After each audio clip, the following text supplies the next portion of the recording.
Recording in progress.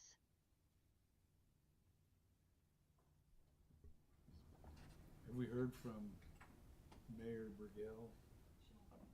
Okay. Well, thank you for joining us today for the December 18th meeting of the Humboldt County Association of Governments Board. If we can we'll call this meeting to order, and can we get a roll call?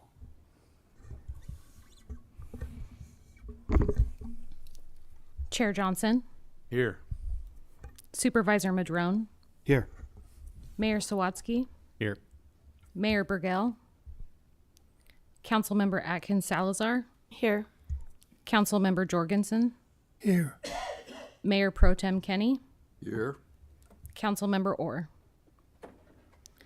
Pack Member Arroyo, Here. Pack Member Allstrand. Here. We have a quorum. Okay, thank you. Our first thing is to adjourn as the HCOG Board and reconvene as the Policy Advisory Committee. And we have a couple of presentations. The first one being the Humboldt Transit Authority Hydrogen Bus. Great. This is a video that Humboldt Transit Authority produced in conjunction with some of our partners on this project. And thanks so much to Amy for figuring out the logistics of this. And we're, let's see, can you remind me how many minutes long it is? 6 minutes. So, sit back and enjoy.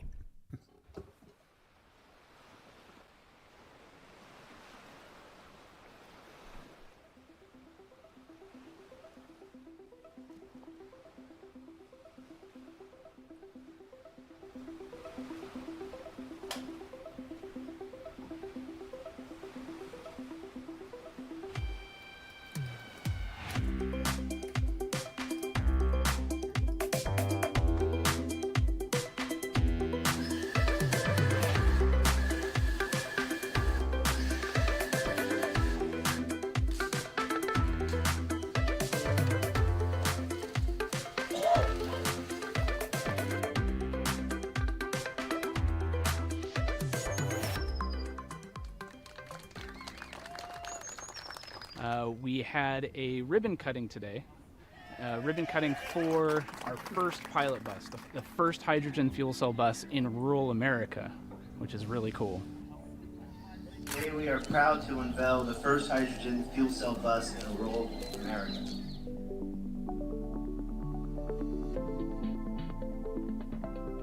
One of our Redwood Transit System buses, the buses that run between Trinidad and Scotia, one of those buses uses about 10,000 gallons of diesel per year. We're ordering 11 hydrogen fuel cell buses to replace our diesel Redwood Transit System buses. So that means each one of those 11 buses will be replacing the use of 10,000 gallons of diesel. So that is roughly equivalent to 90 airplane flights across the Atlantic from England to New York per year.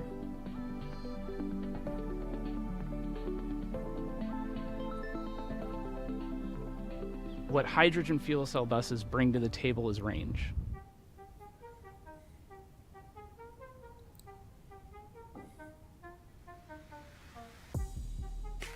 It's the first one that has extended range. They put additional hydrogen tanks on it.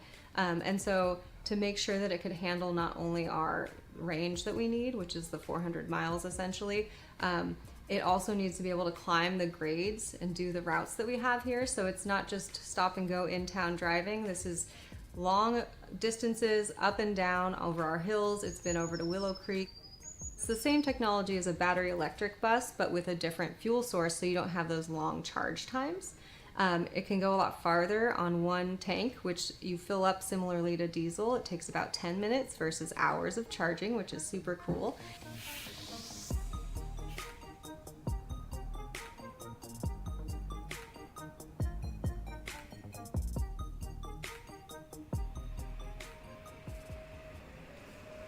Hydrogen technology uses what are called fuel cells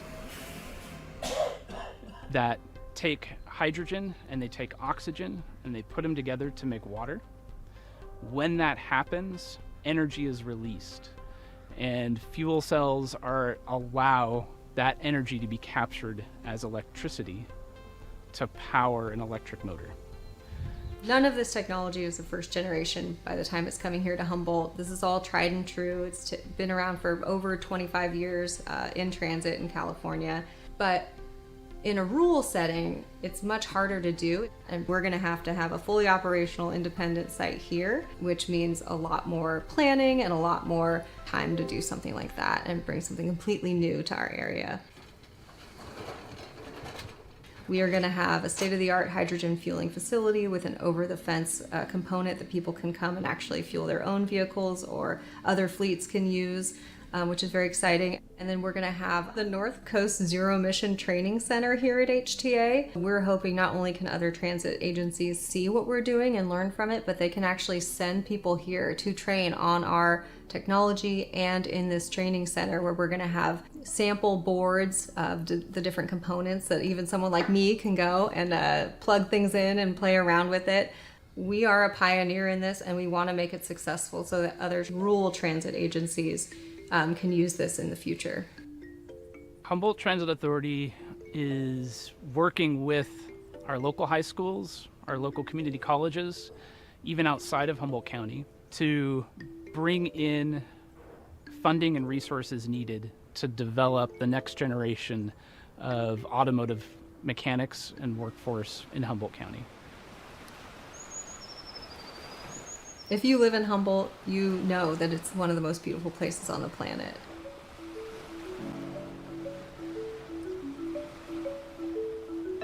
We all appreciate everything that we get to see outdoors, be it the beaches, the redwoods. The community here really values the natural beauty that we have all around us. Bringing this technology here and reducing the carbon footprint that we're putting into the air with all of our transportation really makes a difference for not only the people living here now, but the people who will be living here in the future, and we can preserve this beauty for future generations. If you're choosing transit, it's safer. Now it's zero emission and it's more reliable sometimes than a personal vehicle. And you don't have to make the commitment to be riding transit all the time, but if you can ride just here and there, it makes a difference.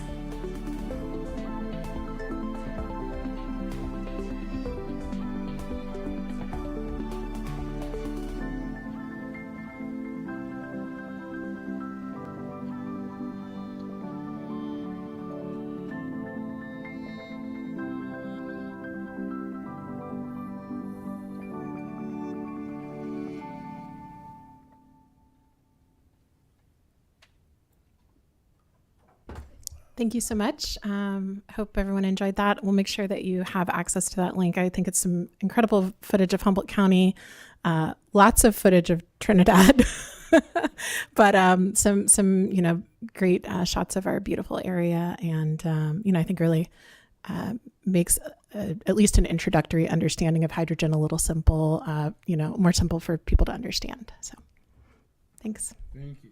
Thank you for bringing that to us. Any comments? Yes, comment. Yeah, thank you for that beautiful video. It looks to me like our unmet needs input on Trinidad have come through. I mean, there's more buses in Trinidad than I've seen in, like Mr. Vice Mayor. I was just, Same bus over and over it was, anyway, good to see the process is working now. Beautiful video. Looking forward to the whole fleet being that. So, thank you. Any other questions, comments? It would be great for us to be able to show at our council meetings. It's, it's short, and that would be another great way to get this information out. So appreciate the link. All right. Well, we have another presentation with our Caltrans partners and the road charge update.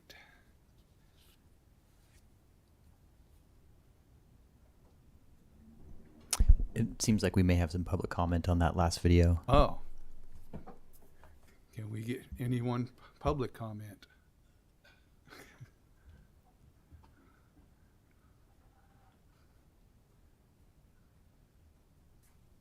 I didn't know you saw me nod my head, but you didn't call for public. That's fine. I just McKinleyville Community Services District. We would love to have that to show at our board meeting. Thank you.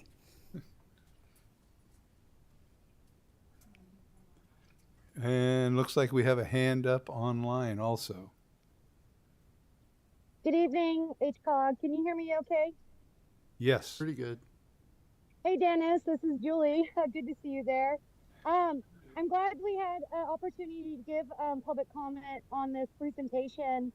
I spoke at your last meeting and I did bring up some of my thoughts and concerns regarding hydrogen buses. And I feel like they still are legitimate concerns. I'm gonna go into like some quick detail on them because the hydrogen fuel cells effectively they cost 1.2 million to 1.6 million per bus.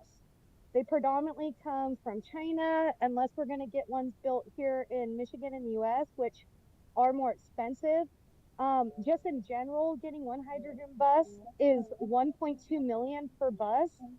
And I just feel like there's other alternatives to getting these buses. Like we really in our rural area, we should be looking into our diesel electric hybrids.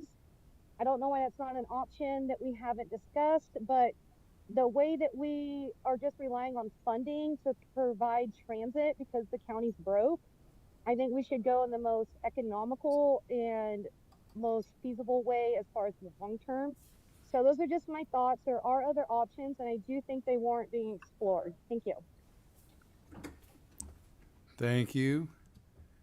And I think that's it.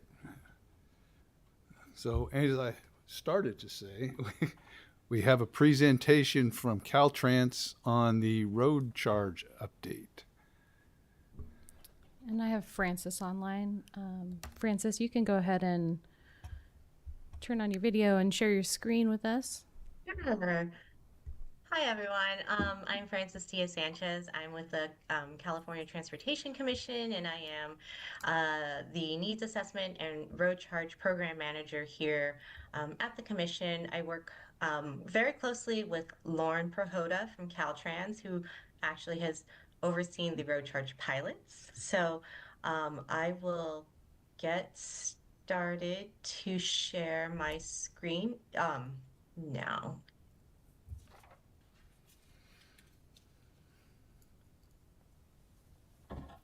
So, just quickly, the Road Charge Technical Advisory Committee that we oversee falls under the purview of the Transportation Planning team here at the Commission.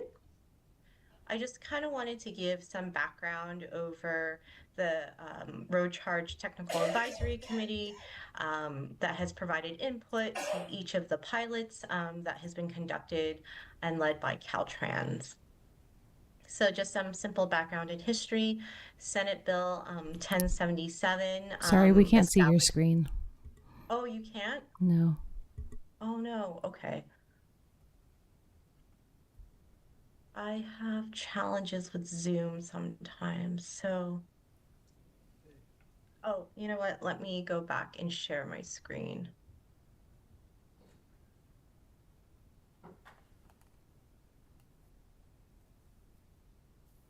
Sorry. I apologize.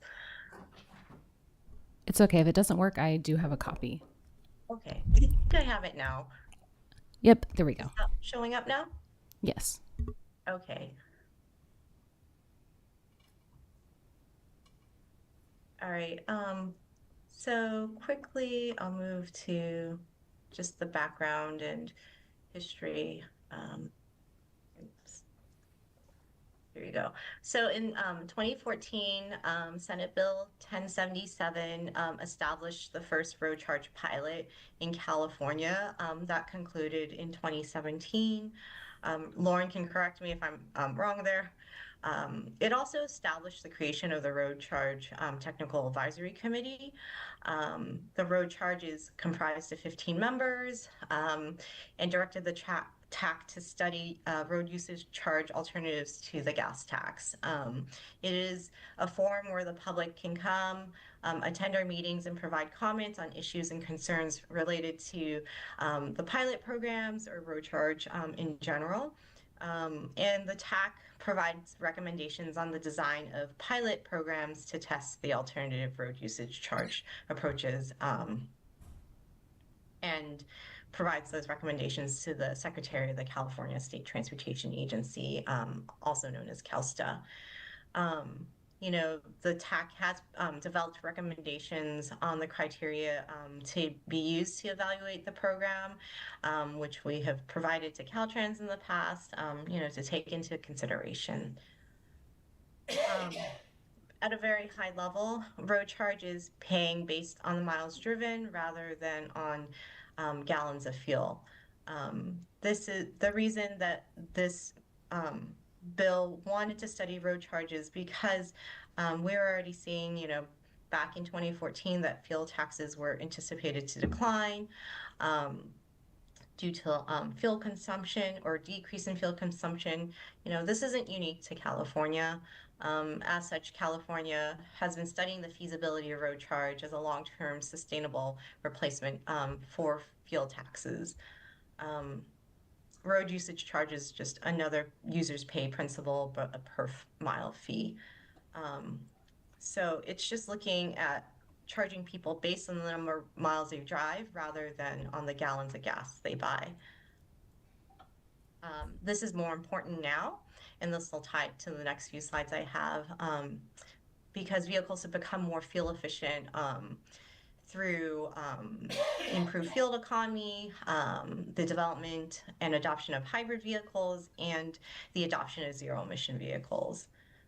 Just really quick background again, the TAC functions like a subcommittee to the California Transportation Commission, you know, provides subject matter expertise and makes recommendations to the commission. The most current work or pilot that Lauren will talk about probably is the Senate Bill 339 revenue collection pilot. This pilot concluded back in January 31st of this year, and this is the fourth pilot that has been conducted. So with that, I'm going to kind of pivot to some of the work that broadly touches on road charge, which is the Senate Bill 1121 report that we prepared and submitted this year, and how it ties to sustainable funding. So Senate Bill 1121 directed that the commission prepare a 10-year state-wide needs assessment on our state and local transportation system.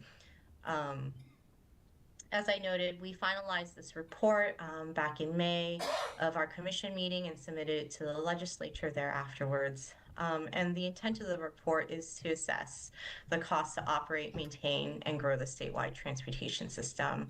You know, look at the costs to address climate resiliency and compare those costs against available transportation revenues 10 years out. And this is just a high-level summary of what the report kind of pointed out. On the left, you'll see that over that 10-year, 57 billion of needs were identified across all these facility categories in California. On the right side, we have a total of $572 billion in anticipated revenue. This was adjusted down to $541 billion to include an estimated $31 billion impact from declining fuel consumption. That decline is attributed to improved vehicle technology. So again, increased fuel economy, hybrid vehicles, and zero emission vehicle adoption. So just kind of more of a high level digestible table here. Our 10-year shortfall is just over $250 billion. In other words, our needs are expected to outpace our revenue sources to the tune of over $20 billion per year based on our current funding system. Since the passage of Senate Bill 1 back in 2017, we have been working hard to invest in critical transportation infrastructure. Working together with our state and local partners, we've collectively achieved some tremendous success in delivering projects. So just kind of really highlighting here, but we do want to note that Senate Bill 1 was clear that it was not intended to meet all of California's state and local transportation needs. as illustrated on the slide, the assessment is projecting decline in fuel tax revenues that fund transportation improvements throughout the state. The assessment also indicates that relying on fuel taxes to fund transportation infrastructure isn't really sustainable.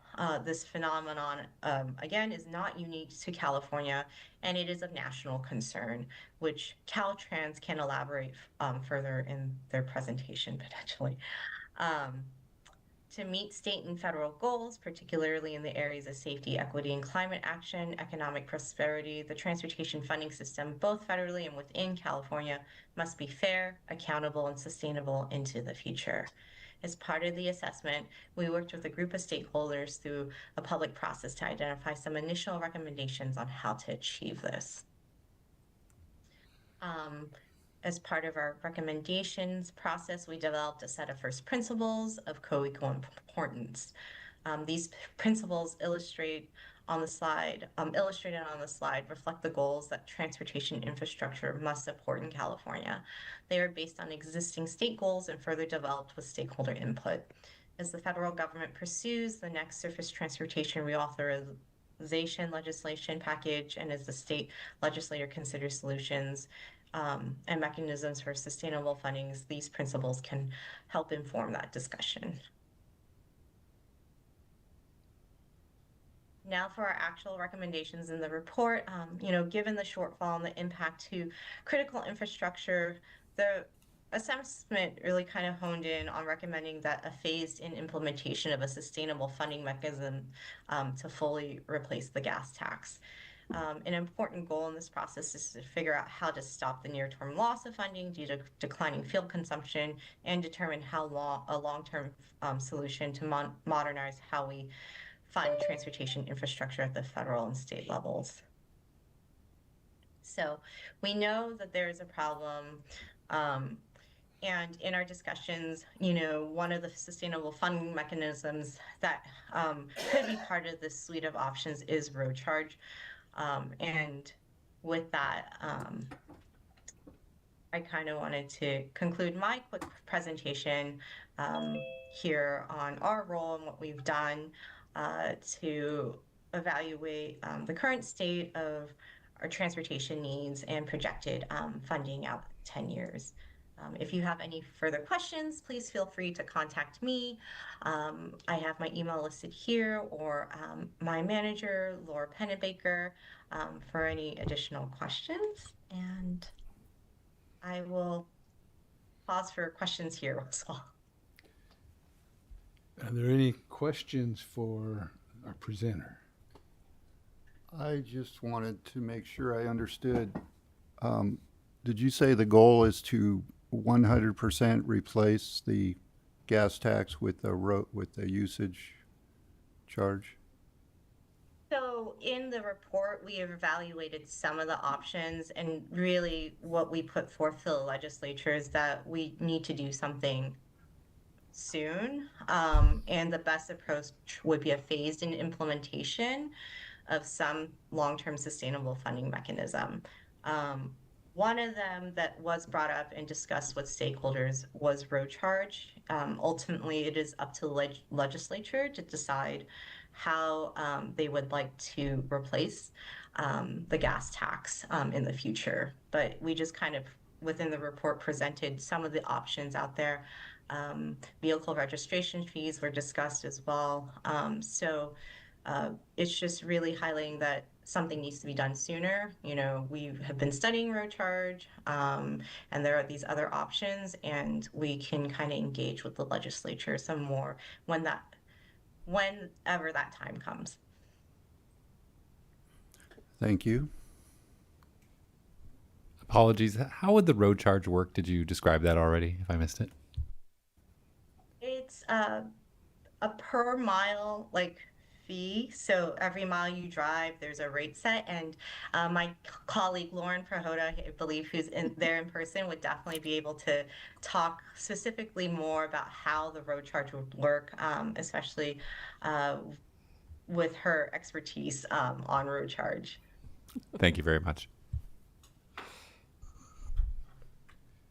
Go ahead. Would you like that now or later? Now. Okay. A road use charge, the way we've presented a report to the legislature last year that had a potential administrative structure for how this might work. Anything has to be adopted by the legislature. But what we see potentially as the best approach to this for California is to have a passenger vehicle road use charge system that's overseen by the DMV that leans on third-party commercial account managers to collect the actual tax. So if you think about the process when you're doing your income taxes and you work with something like H&R Block to help you figure out what your taxes are and to then get that payment off to the government, it's that same kind of concept to help the taxpayer and have it really be easier.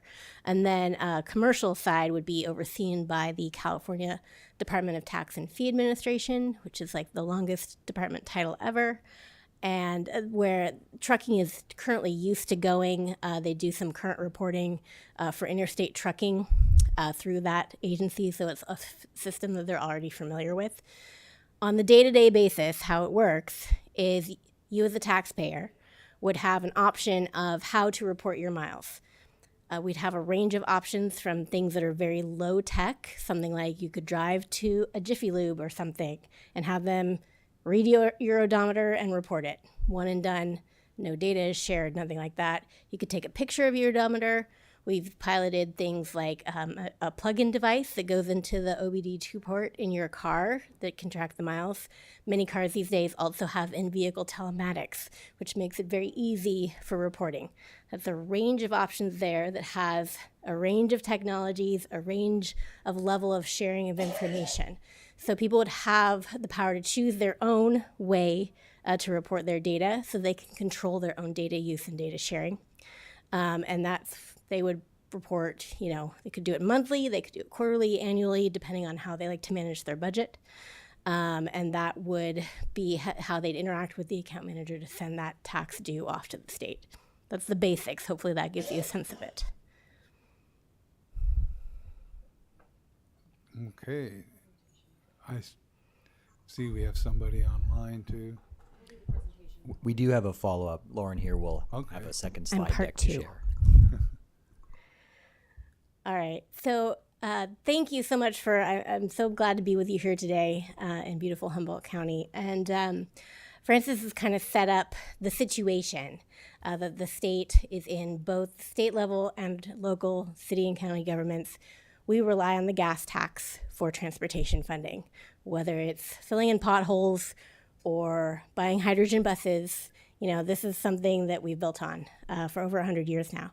But as we move to vehicles that are fueled in alternative ways, they don't pay the gas tax. And so we need to think ahead to how we're going to fund our transportation system in the future.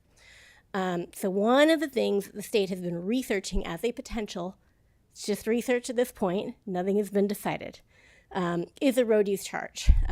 We've been researching it really since the first bill that Francis mentioned in 2014.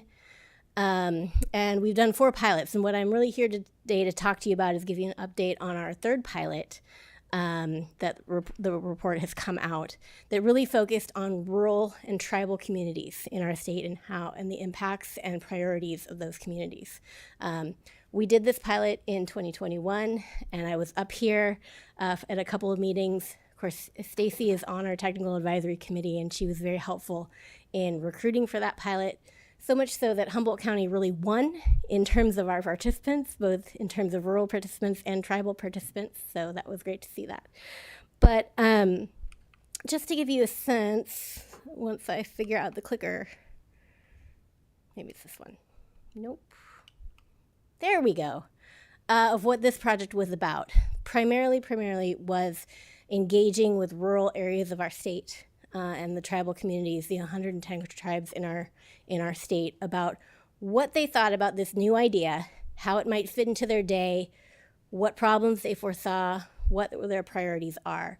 We had trouble recruiting from these areas of the state in our first pilot, and so we wanted to do a follow-up specifically to understand rural priorities because these are very important parts of our state, and they have unique considerations. We want to make sure we understand those. Secondly, we wanted to test some unique technology. Well, it's not unique, you use a lot if you're using a map on your phone. But understanding on some of those high-tech reporting options that we could offer to taxpayers using GPS technology, is that a reliable enough place to base a tax on? In differentiating when someone is driving on a public road where you should be taxed because it's public funds versus a private road, which is not receiving any public funds. So you really shouldn't be taxed when you're driving on it, right? And is that valuable? Thirdly, we also had the opportunity to partner with one of our tolling agencies down in a southern county to test kind of some back office operations and looking at, can we cross over with some of our tolling agencies and achieve some administrative efficiencies that would benefit everyone? Come on. Am I not point? Where should I be pointing? This one? This one?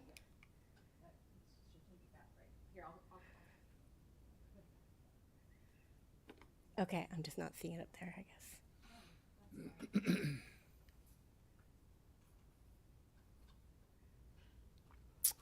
All right, that's good enough.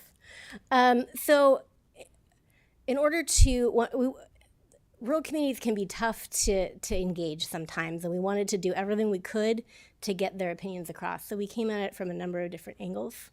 I went to a lot of different counties. Anywhere I was invited to go, I showed up because we wanted to take this idea to people where they are and hear from them directly. We also did some surveys statewide. We also focused. We did focus groups in rural communities. We did one-on-one interviews with some tribal members, met with tribal leadership, and we met with certain organizations such as the Farm Bureau and the Cattlemen's Association that might have some relevant concerns as well. So just trying to bring in all the input that we could. Next slide, please. As you can see, we got people from all over. It wasn't the hugest pilot, but we did have a lot of good spread of the participants. This pilot was live in April of 23 through that September. And we only got a few tribal members participating. We did not get as many as we hoped. Tribal leadership was not necessarily, this was not something they wanted to necessarily engage with. So we did not get as many there as we hoped, but it was a good solid number of participants and a good spread across the state. Next slide, please. So one of the things, looking at that, we wanted to see where the mileage was being driven, and what really surprised us was the actual low percentage in our rural cohort of participants of miles driven on private roads. We thought it would be higher, but it's only about 1.5%. And so that kind of fed in a little bit to the discussion with people of, okay, if you are using this GPS technology to share your location and report your miles, that is a little bit more sharing in terms of privacy, right? Not everyone wants to be in that space, but it potentially saves you money in your taxes, because you aren't going to be charged for those rules. But as you can see, the number was small enough that people didn't feel the trade-off was worthwhile. They valued their privacy over the tax savings. So that was valuable feedback.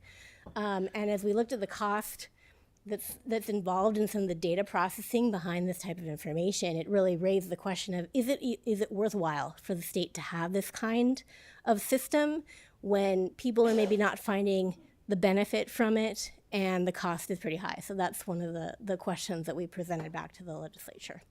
Next slide, please.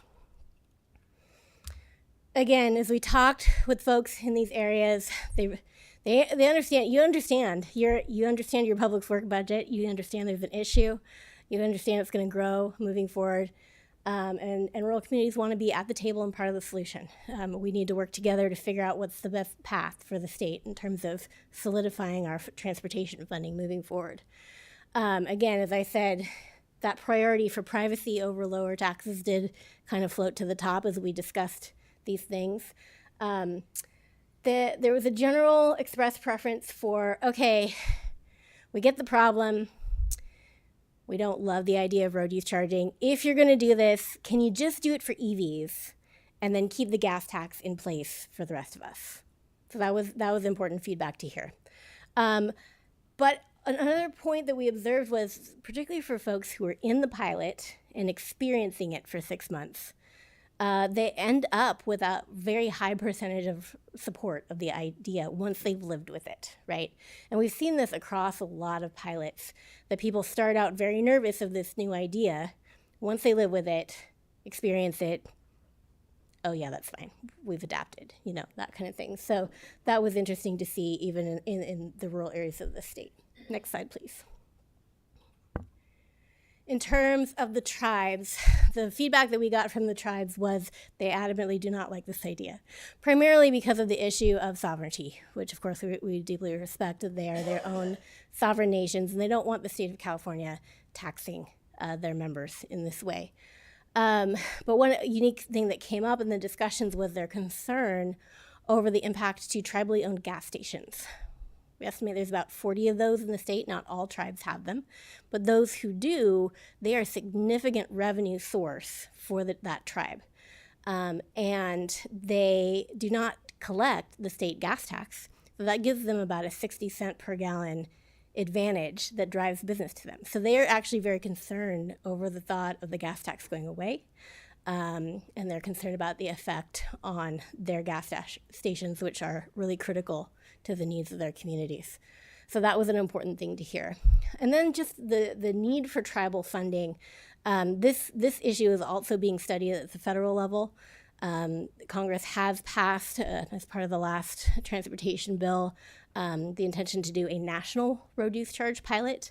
And it's really going to be important for tribes to be at the table in that discussion at the federal level as well, because most U.S. funding for tribes for transportation is coming from the feds. It's not really the state that provides them any funding. So that's going to be really critical for them to be involved in the discussion at that level. Next slide, please. The technology findings, again, it was working great. Fortunately, we were able to leverage some Caltrans-based maps that we had that were very thorough. So it's really critical to understand that you need to have those strong underlying maps. Not all states have those. You also need to have a process to update them frequently to make sure they are consistently accurate. But again, as I noted earlier, the cost of processing that location data, storing it, and all that things it actually raises the cost significantly. And so it does raise this question, is this at least at this point in time with this technology, is it worthwhile? Is it a cost benefit analysis really coming out there, right, to do it for the state at this time? But it's a complex issue as we think towards interoperability with other states, that we'll just need to kind of monitor that question closely. Next slide, please. And then finally, with the tolling agencies that we partnered with, we found that it worked very well. The tolling agency was able to put the road use charge right directly into their monthly tolling bill that they send to existing customers. And that worked very smoothly for the customers, so we saw a lot of potential in terms of that crossover. Next slide, please. So that was our third pilot. Francis mentioned the fourth pilot that we've already finished, and we're writing the report for it right now. That pilot was required by SB 339, which was passed in 2021 by Senator Wiener. And that one, for the first time, gave us the authority to collect actual revenue from participants to really test that technical process and also look at two different potential rate structures and compare their effect on behavior. So that's going to be out. We'll be presenting it, Stacy, for your knowledge, to the TAC for review in July, the July meeting. And then it's due to the legislature at the end of the year. And so hopefully that will be a very useful tool for the legislature as they potentially consider some of these issues. Also, the Assembly Transportation Committee has been having a series of meetings this year, both town halls around the state talking about the funding issue and gaining public input, and also some informational hearings in the legislature itself talking about the issues and what potential alternatives are. Road charge is not the only option. It's the one the state has studied the most because it was the most new idea and we needed to understand it and the effect on all areas of our state, because we are large and complex. But I think, with the fourth pilot, this is our last planned pilot. So we'll see where the legislature wants to go with this funding discussion. It's not something that I can predict, but this is kind of where we are with our research. We'll be rolling that out next year, and then we'll see what happens from there. So that's kind of where we are as a state doing our research on this idea. We're looking forward to a lot more public comment and interaction. All of our reports, if you want to go to the next slide, are on our website at caroadcharge.com. There's a lot of information there, including links to what other states are doing, some informational videos. There's a calculator that you can put your own vehicle in and the number of miles that you drive, and you get estimates of what you pay in taxes under the gas tax versus what you might pay under the road charge, so you can see what it means for your own budget. So yes, lots of information there if you wish to do a deeper dive. So with that, happy to take any questions. Is there any question? Yes. Yeah. Have you got as far yet as figuring out how much per mile you're going to try to raise? As far as what the shortfall is. That's a question ultimately that will be decided by the legislature. The way that we have run our research program is looking at a revenue neutral. So basically, something that would take in the same amount of money as we are currently taking in. For this last pilot, SB 339, the CTC was tasked with setting the rate for it. They set it at 2.8 cents per mile for a flat rate for passenger vehicles. Commercial vehicles would probably look a little bit different. Right, okay. And the other thing, make sure you remind the legislature. They better make sure that if this goes into effect, the price of gas goes down. If that doesn't happen, they need to step in and do something because. Yes, that's an excellent point. Yes. Why do we continue to treat the roads as if they're a utility and not just have a general fund? It seems like this program is overly complicated, and we've spent 10 years, I think, researching it. So it seems like maybe we just have it come out of a general fund instead of all these things. That's absolutely an option. I think it gets down to different people have different, I think of philosophies of taxation. Should transportation be a public good that's part of the general fund, and just like everything else, everyone uses the transportation system, even if you don't drive, you're in the bus. If you never leave your house, you're still getting Amazon dropping things off at your house, and the police can get there if you need them and things like that. Or is it a use-based fee? There's nothing wrong with either of those opinions. The interesting thing that I find is most elected officials that I talk to across the country, state level, federal level, both parties, firmly in the space of transportation must be a use-based fee. So road use charging is the most direct use-based fee. Registration is a little bit farther away, So people's their taxation philosophies interact with this, and we're trying to study the technical aspects of it and the stakeholder input to feed that into the conversation. But definitely the philosophy of it shapes things as well. I just know that we're always trying to pursue equity, and I think that general model would be more equitable than currently going after usage. Thank you. Yes, Supervisor Madro. Well, thanks for your presentation. This is not an easy subject to try and dissect for the state or for consumers or anybody, really.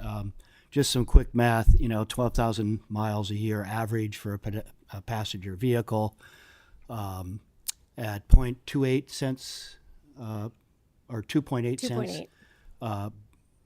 per mile is about a $360 cost for a passenger vehicle per year on tax. If you use the 12,000 miles once again and you divide that by an average of 25 miles to the gallon for a passenger car, many get better, some get worse, and you take 60 cents per gallon difference for tribal gas because they're not paying the state tax. So I just assume 60 cents for the state tax. It's about $430. So it's about a $70 difference, a little higher with the with gasoline tax versus the charge that you said. Again, there's no decision that's been made at this point. It's all just trying to look at all these things. One thing that's interesting is that not all roads on reservations are reservation roads. So, for instance, on the Huppah Reservation, most of the main roads are actually county roads on the reservation. Rancherias are a little different. They tend to be smaller, and there tends to not be county roads on rancheria lands. But many reservation lands are county roads that we maintain.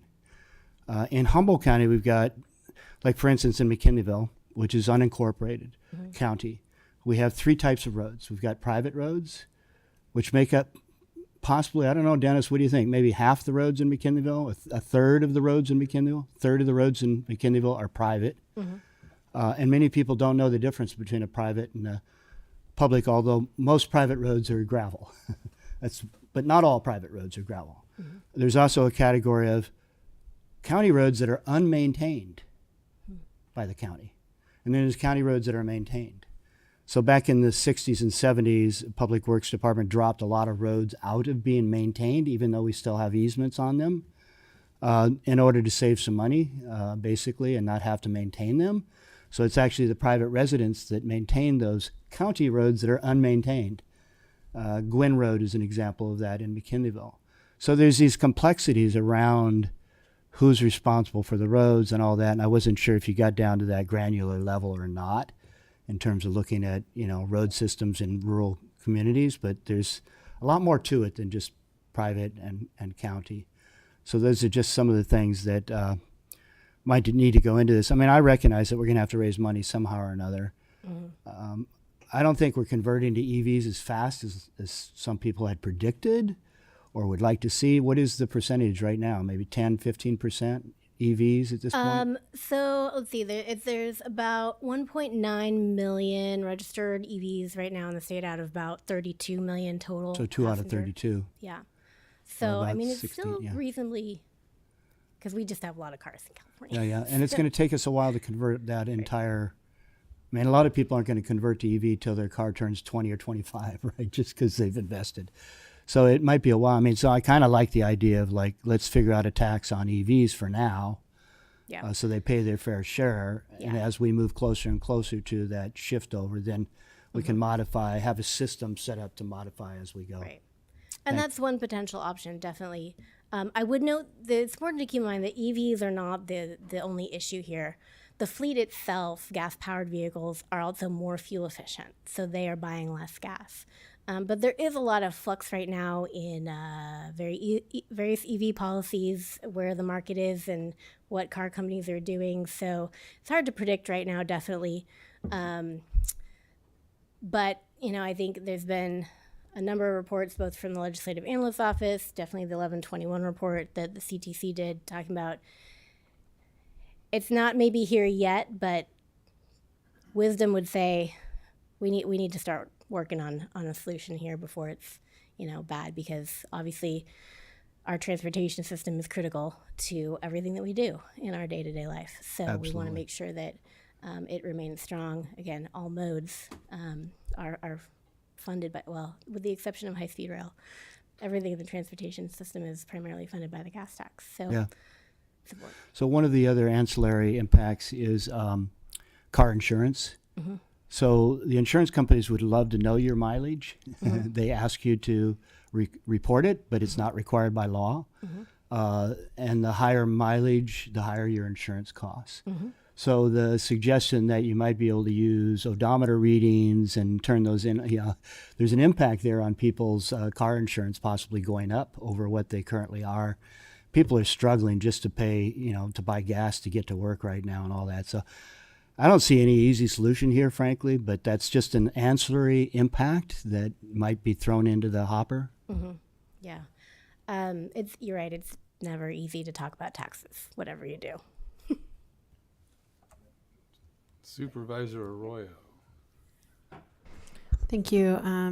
I appreciate the update on this. I think one of the things that I find interesting in talking with people about it, and I haven't been, as engaged as Councilmember Atkins Salazar, but is maybe a misunderstanding of the amount that is state gas tax.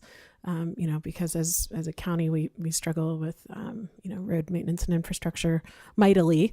And in talking with folks to pass a sales tax measure that also funds transit and road maintenance, just talking about what the rate for state gas tax actually is was interesting. So I did use your calculator and was intrigued to see, I think I thought the numbers were going to be higher too. I do drive a very fuel efficient vehicle, but if I think about my average mileage, I'd be paying like $7 or $8 or $10 a month in state fuel tax versus a little bit more according to the calculator that you have here. So that,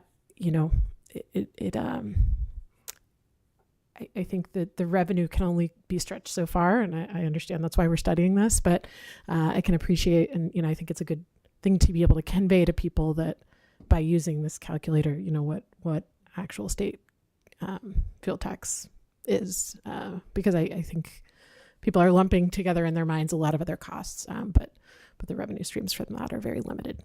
Yeah, because it's hard to be aware a lot of times of what you're paying in gas tax because it's just part of what you pay at the pump. It's not broken out, so it's not necessarily separated in your mind. But yeah, I think it's an important point that, in the switch from gas tax to road use charge, there are some people who would pay more. Those less fuel efficient will be contributing more of the fair share to the system.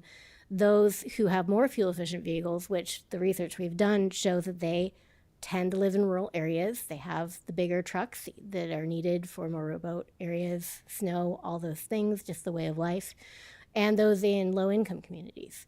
So those tend to be the kind of communities that we do want to see have their taxes come down. So there are some potential equity benefits there. But yes, there are some people who would pay more. There are some people who would pay less. But it wouldn't be a huge, as you noted, it's not the hugest amount you've ever seen. All right, thank you. I think we have one person up there, JM, that would like public comment. Thank you, and I'm sorry if I prematurely throw my hand up as I'm working, but I do appreciate having a chance to have comment on this. I really think this is a conversation that we should be requesting some thorough analysis first. We already have our Measure O. That's not really working out for being long-term. I would hope this board would work towards facilitating a town hall. I would hope that the supervisors present in the room would promote bringing this to the board. I did some quick numbers too. On average in Humboldt, it's 300. If we go to this road tax, it's going to be weight incorporated too. It's going to go up a lot higher for all our industrial drivers here that basically are the backbone of this county and taxed to death already. So there are alternatives. I was looking at those. So thank you, John, for mentioning the general fund one. There's other ones with bonds and there's lots of options. So that's why I think we need to have an analysis that throws out the options that are there. And our goals, the goals for the road tax, we really need to be focused on what they were meant to be doing. And that's like, maybe we start at the bottom. Maybe we only can facilitate enough in a pilot program to get our essentials done. Maybe there's places we have to cut. Maybe transit does need to work on their external funding.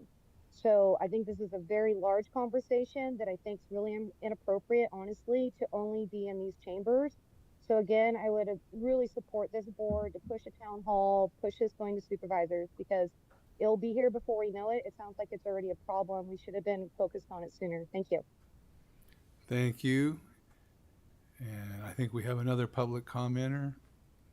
Thank you.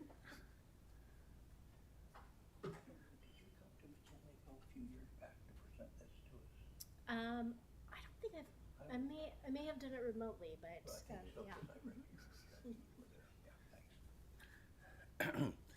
yeah. Thank you guys. First of all, a small bit of kindness goes a long way. I have horrible lungs. I'm not sick. God decided not to have somebody shoot me in the back a couple of years ago, but to let me die from emphysema. So thank you so much for the water. I appreciate it. So I came tonight to talk to you all about the arena numbers, but I have been working on this issue for a long time. I belong to two statewide groups advocating for the general public on this issue for quite a long time. And what's your name? Lauren.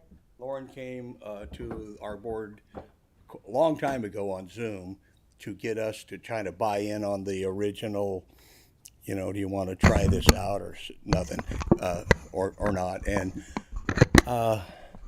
we declined, as a lot of groups did. But anyway, so I've been involved in this in a long time. And you answered the question that I had about how will the mileage be parsed out to the tribe, but how's that going to be parsed out to my district and to the cities and the county? Okay, that's, and she can answer them questions now if she want these questions now or later. I want to ask them. Mileage 339, the collection pilot is really discriminatory, and we've commented on this for a long time about the discriminatory aspects of this. The mileage fee should only apply to non-gas or diesel vehicles, period. If there's another process that you want to tack on something to these vehicles for their exhaust or whatever, that's a whole nother issue, and we can talk about that at a later time. Mileage fees discriminate radically against the poorest in California. Just absolutely a fact. The poorest people in California tend to have to drive longer distances to their jobs, their low-paying jobs, live in more out-of-the-loop areas. Rural residents and agriculture and trucking are just impacted radically by this. And quite frankly, many of us feel that these types of fee structures that have come up, looks like up from the grassroots, but it hasn't. It's been out of the septic tank of the state capitol building. They're pretty much trying to pay off the astronomical boondoggle of the bullet train. I mean, don't talk to me about paying more for, anyway, that's, so those are the questions and comments, and I'd also just like to say, and if Julie, if you're still here, thank you for all that you do for all of us. Natural gas and hybrid vehicles. And thank you, Julie, for bringing that up. So thank you all. All right, I hope I'll hit on all your questions.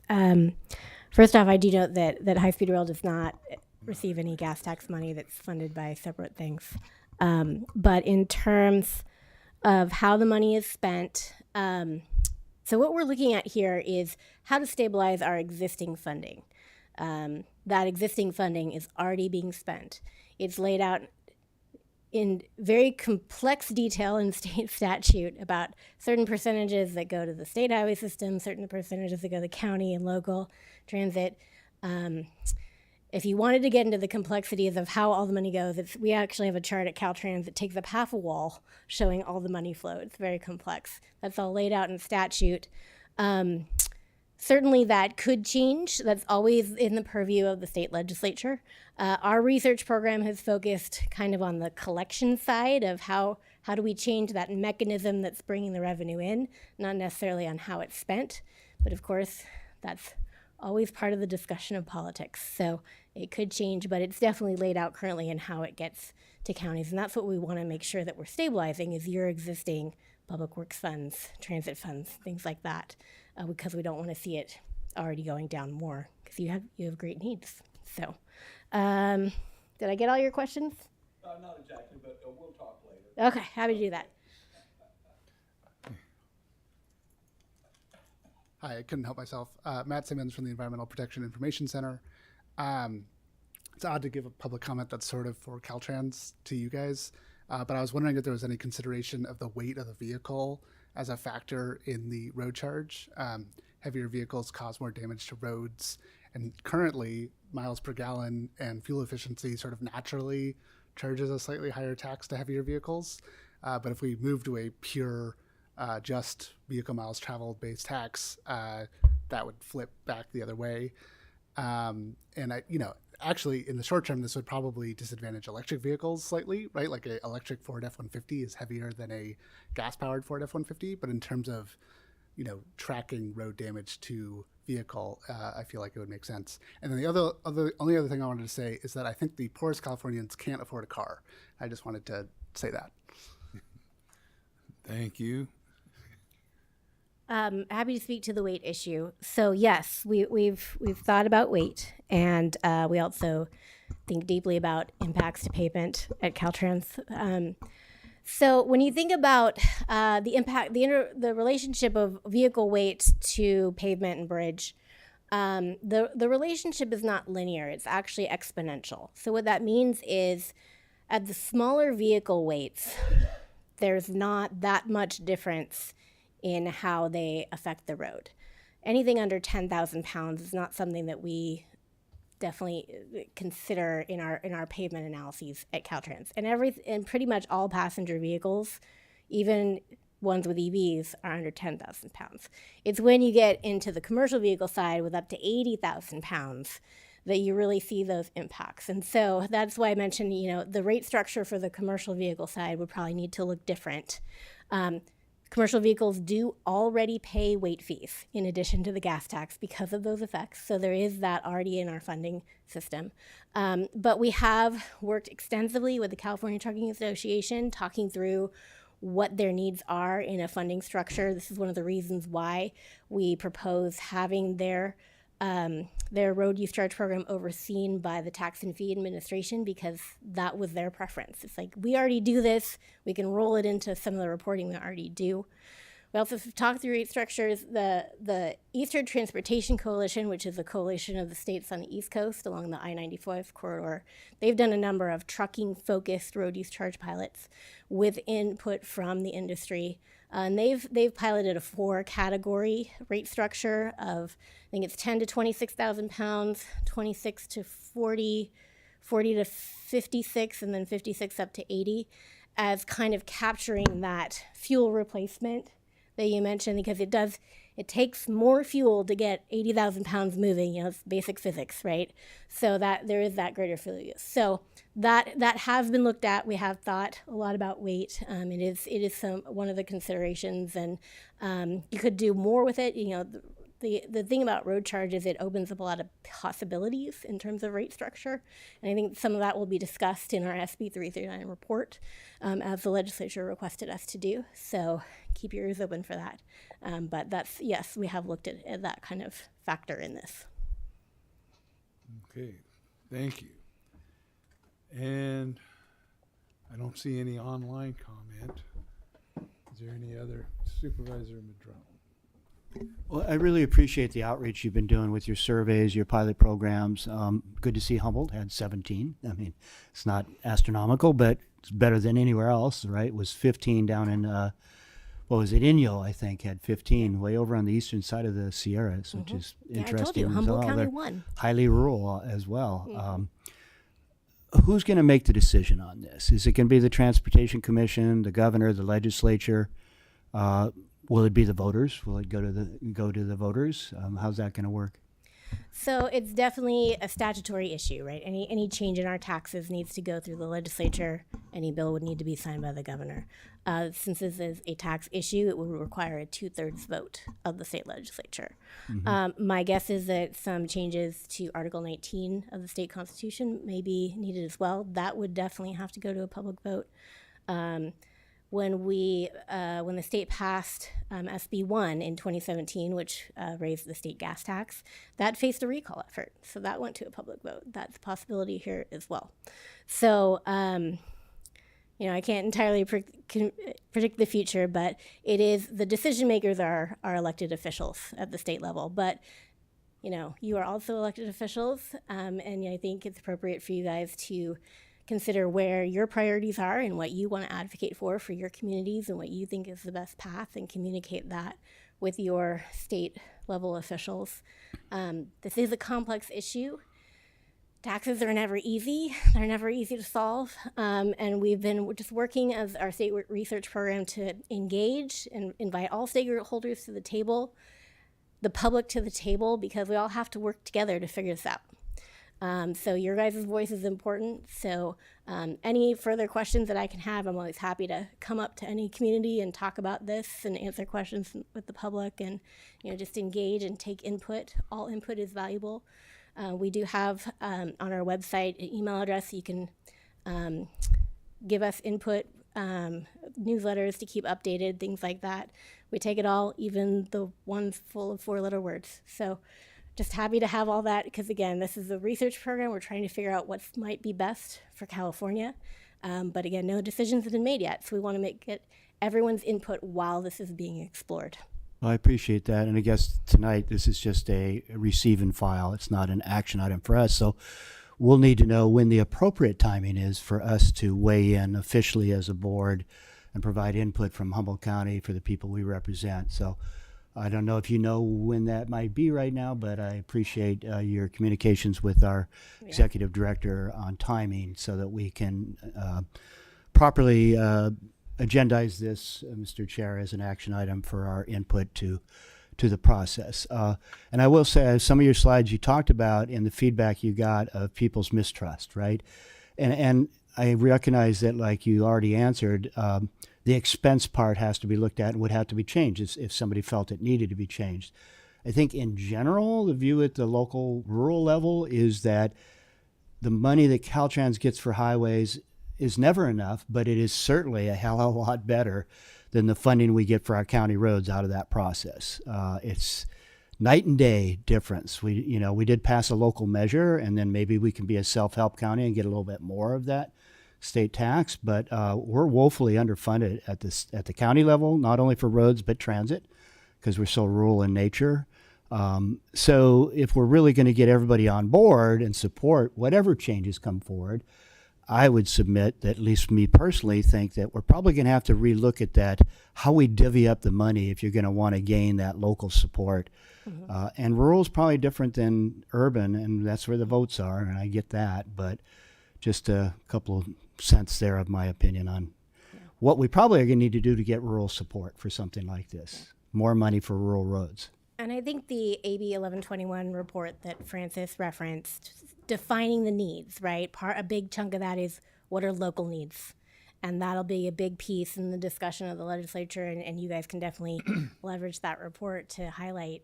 And the more specific that you can define your needs as a city and a county and discuss that with your elected officials, that'll make the issue even more clear. So in terms of, I never try to predict what the legislature is going to do.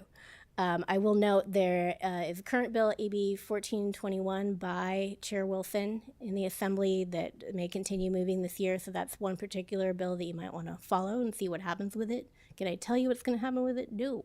But that may be a point of discussion.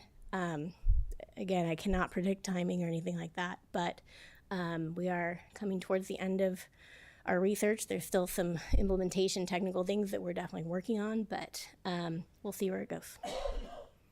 Thank you, Mayor Swatsky. One more final comment. I just want to be clear. I'm super happy to pay the tax bill, whatever it is, but let's not make the process overly complicated. Thanks. Fair enough. Yeah, one more. I just want to thank everybody who participated in the discussion here. It was very informative, and this is going to be something to watch. We should watch with great interest as it goes forward, eventually to the legislative process. And I think I remember correctly that the very first roads that were built in the United States were toll roads. I'm pretty sure early on. There are definitely some early turnpikes on the East Coast, yes. Right, and so it seems like we're coming around back full circle to that idea again, in a sense of, you want to use the road, is you have to pay for it. So very interesting, and thank you. Well, thank you. And following up on Supervisor Madrone's comments, like short and sweet, I've been involved in maintaining local roads for going on 33 years. And the one word that can sum it all up about what local rural communities need is more. One word. Thank you. Thank you all very much. Thank you. All right. We come now to public comment on non-agenda items. Items that are not on today's agenda.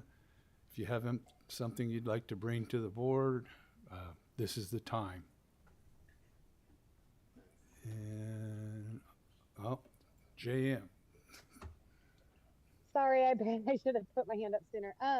Thank you. This is public comment. I appreciate getting to this point. I really just want to hit on one thing that I think this board really should focalize on, and that's like our power grid. We are really focusing so far on like housing and transportation, but I'm really concerned about our infrastructure in general as a nation, as a state, especially as we are moving forward with trying to have new renewable energy sources. They're not technically here yet and providing us any energy.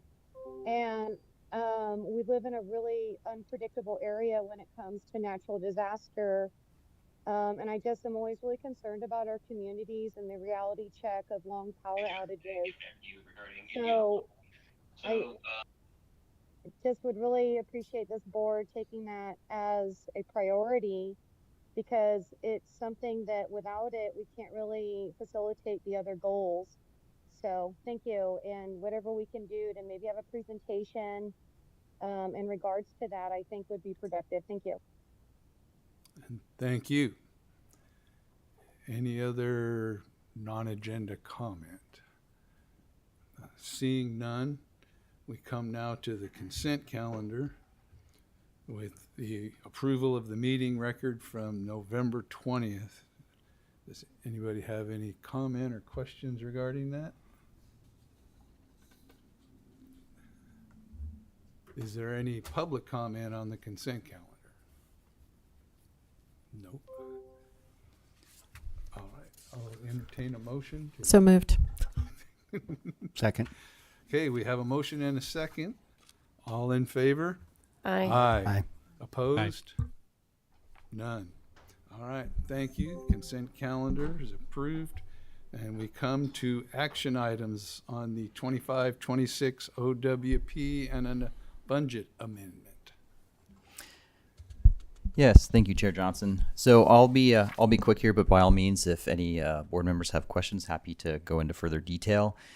So as the board is aware, we adopt our annual OWP, which is effectively our budget, and we amend it typically a few times throughout the year. And this is one of those times. It happens to be amendment number 2 to the 25-26 OWP.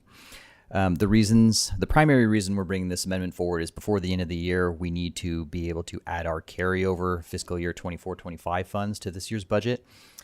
We need to get that done and submitted to Caltrans before the end of the year. So that is the primary driver behind this business item here tonight. But there's a few others, and I'll just briefly note those as well. So one item we added to this, to our budget in this amendment number 2, is the budget needed to complete the 2026 pavement management plan update.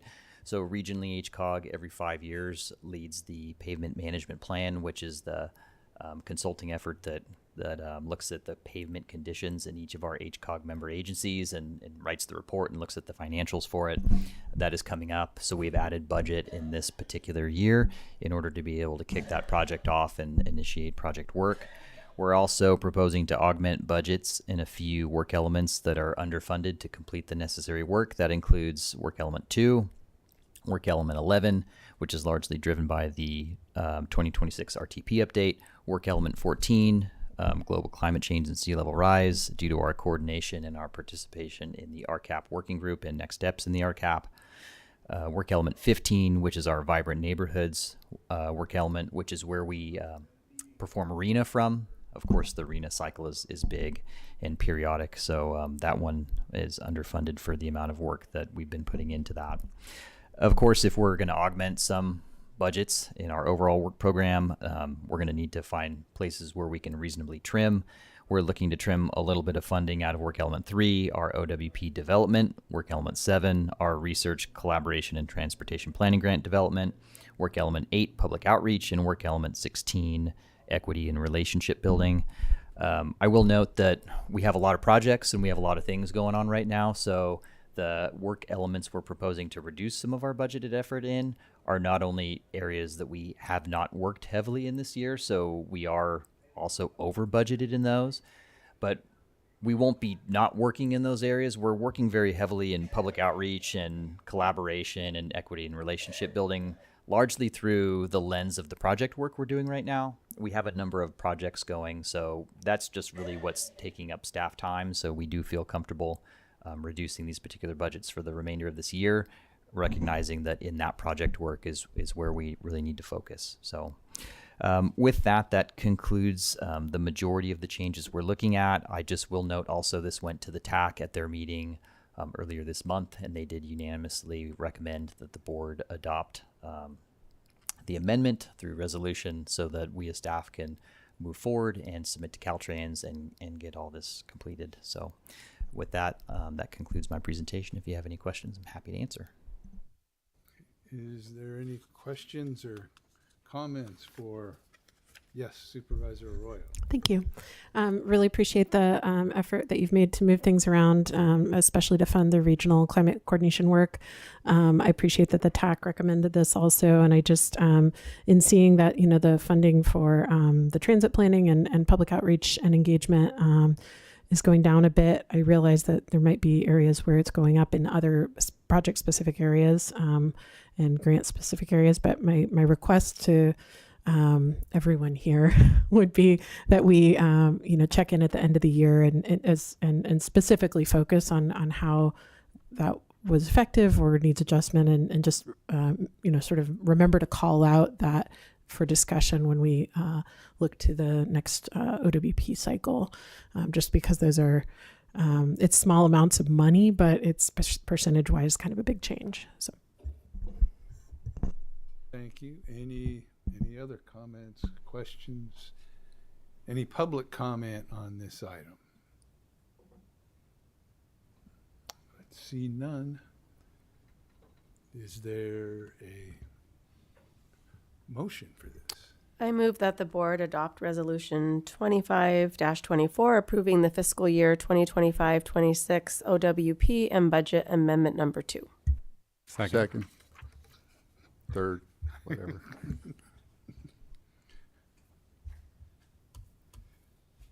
Okay, we have a motion and a second. All in favor? Aye. Aye. Opposed? None. Okay, we have another task for you. And that brings us now down to reconvening as the HCOG board by a motion. And in doing that, we will approve the PAC recommendations. I make a motion that we reconvene as the HCOG board. Second. Okay, we have a motion and a second to reconvene as the HCOG board and approve PAC recommendations. All in favor? Aye. Aye. Opposed? None? Okay. So now we move to board action items and the Regional Housing Needs Allocation, RENA methodology adoption. Excellent. All right. So I do have a brief PowerPoint presentation for this. I will note, after kind of a pretty quick introduction, we'll jump right into the updated alternatives, recognizing that we have seen RENA a lot at the board lately, so I won't go into a lot of the background information as we have in previous meetings. If the board or the public have any questions, by all means, happy to go into that, and I do have some supplementary slides. But with that, the purpose of this item here tonight is to consider adoption of a final regional housing needs allocation methodology. This is the methodology that would be noticed to our public agencies and submitted to HCD for formal approval in the RENA process. And I will note that this is December. We are approaching our last month in order to maintain compliant with state code to submit an adopted methodology to HCD. That timeline, the timeline we're fighting against right now is January. So we are nearing the end of the period for which we are expected to have this allocation method adopted as well. So really brief background, as the board is aware, on July 15th of this year, HCOG received our regional housing needs determination from Housing and Community Development, which had approximately 6,000 units assigned to the region across various income categories. At the September 18th board meeting, the board identified a preferred regional housing needs allocation method preferred alternative for public noticing. The public comment period extended from late September through October and November. We received preliminary comments, we being HCOG, preliminary comments on the allocation methodology from HCD on November 14th. On November 20th, we held at the regular board meeting the public hearing for the proposed preferred regional housing needs allocation method alternative. And based on the public comment received by HCD at that time, the board directed staff to work with our regional planners to develop some allocation method alternatives that could directly satisfy RENA statutory objective 5, which of course, as we've discussed, is affirmatively furthering fair housing. So,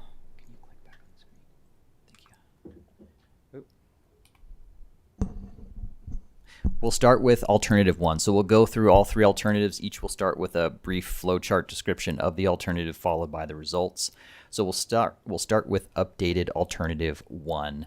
So big picture, at the tail end of the meeting, we went back in, we looked at other COGS allocation methodologies. We really tried to look at what other Cycle 6 COGS were able to get approved by HCD and what their methods were ultimately to affirmatively further fair housing, which is RENA statutory objective 5. And the first method here is based on one way that some COGS approach would be to bring something like opportunity score, which is a state metric for housing opportunity with AFFH, bring that in the first step of the housing allocation method. So as the board will recall, our previous allocation method was to assign units based 50% on jobs and 50% based on population.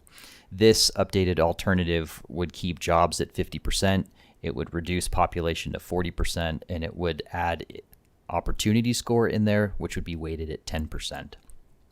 So that's step 1, which would be different. It would include opportunity score.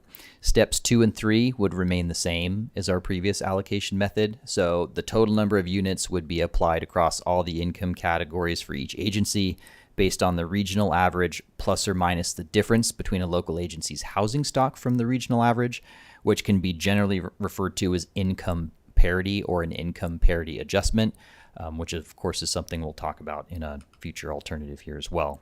So our alternative 1 results are shown in the table here, and this is the table from the staff report. Big picture, if you look at the column on the right, you'll note that the total number of units allocated to each agency are slightly different than what was previously shown in the preferred alternative. This, of course, is because the opportunity score is brought in step 1 of the process. And then some kind of more detailed notes to that. Big picture, the increased number of units went to agencies like Arcata, Blue Lake, Ferndale, Fortuna, Trinidad, and the county. And the decreases to unit allocations were seen in Eureka and Rio Del, which are the 2 agencies with lower housing opportunity scores through the HCD tool. Updated alternative 2. So alternatives 2 and 3 are similar in their structure, in that the first step in the allocation method would actually remain the same as our previously preferred alternative. So we would assign a total number of housing units to each agency, 50% based on jobs and 50% based on population. But that we could approach the AFFH analysis by looking at our assignment of below moderate income housing, which is also our low income housing. So updated alternative 2 would assign the total number of units in step 1, and then it would distribute the total number of low-income units to each agency, 30% based on their mapped opportunity score and 70% based on their work-based VMT. Work-based VMT was used over total VMT because it was felt to be a better measure of transportation necessity as opposed to discretionary transportation decisions that folks in various jurisdictions make. Lastly, after that assignment happens, the above moderate housing units would be allocated based on the averages that were provided in the regional housing needs determination. And the results are shown in table 2 here, which again is the same as the staff report. So again, some key things to note in this alternative is compared to the previously preferred alternative, the total allocations for units to each agency remain the same. Again, that's because step 1 remains entirely the same in this updated alternative. But what changes are the above and below moderate housing units in each agency. So as you'll see, Arcata sees slightly higher increases to the below moderate housing units, as does Blue Lake, Eureka, and Fortuna. And there are decreases to the below moderate housing units in the county, Ferndale, Riedel, and Trinidad, which are all the higher VMT agencies. Updated alternative 3 is pretty much the same as 2 in its structure. The difference being in step 2, a third variable is brought into the allocation method, and then all variables are weighted equally. So that third variable is what we've called regional income parity, which is effectively the same as what we've been using traditionally as HCOG has assigned units to each agency, which is to look at an agency's existing housing stock in an income category and to make an adjustment that accounts for that when we assign new units in that income category. And so as a kind of simple explanation of the intent of that, if an agency already has a lot of low or high income units, that would be adjusted back a little bit as to not continue to over-concentrate one type of housing unit in any one agency. So it brings that into the calculus of how those housing units are assigned. So in this alternative, there we go. Table 3 here shows the results. Again, the column on the right shows that all of the total unit allocations to each agency remain the same as the method we've been looking to for some months now, but the number of below moderate units in each agency changes slightly compared to alternative 2. So you'll see, again, below moderate unit increases to Arcata, Blue Lake, and Fortuna, with decreases to the county, Eureka, Ferndale, Riedel, and Trinidad. So the big difference between alternatives 2 and 3 is that Eureka goes from a low income gaining agency in alternative 2 as compared to our original method to one that loses a few units because of the opportunity score and the income parity adjustment. So with that, I will note, big picture, I do have a summary slide that has all these. It's quite big and there's a lot of numbers, so I'll spare everybody from just bringing it up in the presentation, but I can if anybody wants to look at it. These alternatives are relatively similar. None of the numbers are really markedly different. It's more about, presenting what directly measures the RENA statutory objectives is really what we're looking at here. That was psychedelic. Okay. Yeah. Can you? Is there any? Hold on. That was it got me mid presentation there. It should be coming back up any moment. Thank you, Amy. So on to the regional recommendation, and I will note this. So before we reviewed this with the regional team, staff at HCOG, we developed alternatives 1 and 2 and reviewed those with HCD staff prior. As noted in the staff report, they were pleased to see that we were taking steps, again, to directly address RENA Objective 5. But I will note that in that conversation, one thing that they had some hesitancy with Alternative 2, and that is the 70-30 VMT opportunity score split alternative, is that it actually results in a larger number of lower income units in Eureka, which is a lower opportunity jurisdiction. And so they took some initial exception, in kind of the conversation back and forth to including this metric that was supposed to, further address fair housing, and it ultimately changed it in a different direction. So with that, before going to the regional working group, staff developed Alternative 3, which is the balanced alternative approach that includes income parity. All three of those alternatives were presented to the regional working group, and overall, big picture, the group and staff agree that alternatives 2 and 3 overall are better alternatives than alternative 1. We feel that they're more robust and direct in how they treat the fair housing goal, but also in how they really just check the boxes for all of the RENA statutory objectives.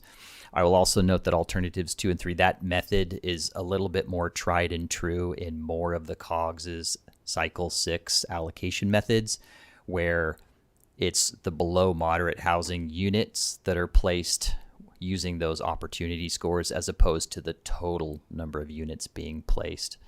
So alternatives 2 and 3 are certainly the preferred ones with the working group and with HCOG staff.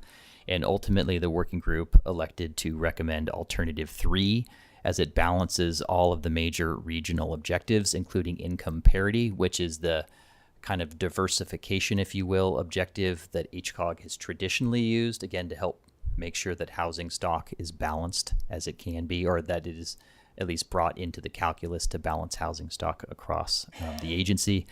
And the group feels it just slightly more directly and robustly addresses RENA Objective 5, which of course is what we've been keyed off as to what HCD is going to be interested in our allocation method. We have received some public comments prior to the board meeting. They were distributed out, of course, and put on our board packet online. I'll acknowledge them here. We did receive one from CRTP and EPIC recommending that the board consider adopting Alternative 2. This is paraphrasing it, but largely, of course, due to climate, greenhouse gas emissions, and transportation cost considerations. We did receive an additional one from Legal Services of Northern California, also recommending the board consider adopting Alternative 2 due to VMT and transportation cost considerations. Next steps, and then we'll pass it back to the board for questions. But after adoption or presumable adoption of a final RENA methodology this evening via Resolution 2525, staff would move to update the website and to notify HCOG member agencies of the board's decision and to submit that to HCD as well. Those are both statutory requirements that we need to do immediately following adoption by the board, but also it initiates our 30-day review and appeal period with HCD and with local agencies. So just so the board is aware, once that is noticed to public agencies, there is a 30-day period where any one of our HCOG member agencies could review and file an appeal to that process if they so chose to do so. Doing so would, make a whole litany of additional steps we would need to do before ultimately finalizing this process. But that's, full transparency, what the intent of that 30-day period is for. And that's also when HCD does their review and either concurs with the method that is adopted by the board or provides comment or takes exception. Assuming that that 30-day period goes through with no comment that needs to be readdressed by this board, staff would move to finalize our regional housing needs plan, which is a recommended part of the motion here tonight to begin the regional housing needs plan regardless. And that would come back to the board likely in March if no appeals came through in the 30-day appeal process. So with that, happy to answer any questions. I do have a few supplementary slides on the variables that were used if anybody is interested, and a summary of all 3 new alternatives plus the old alternatives and as far as unit numbers if anybody is interested. But with that, I'll hand it back. Thank you.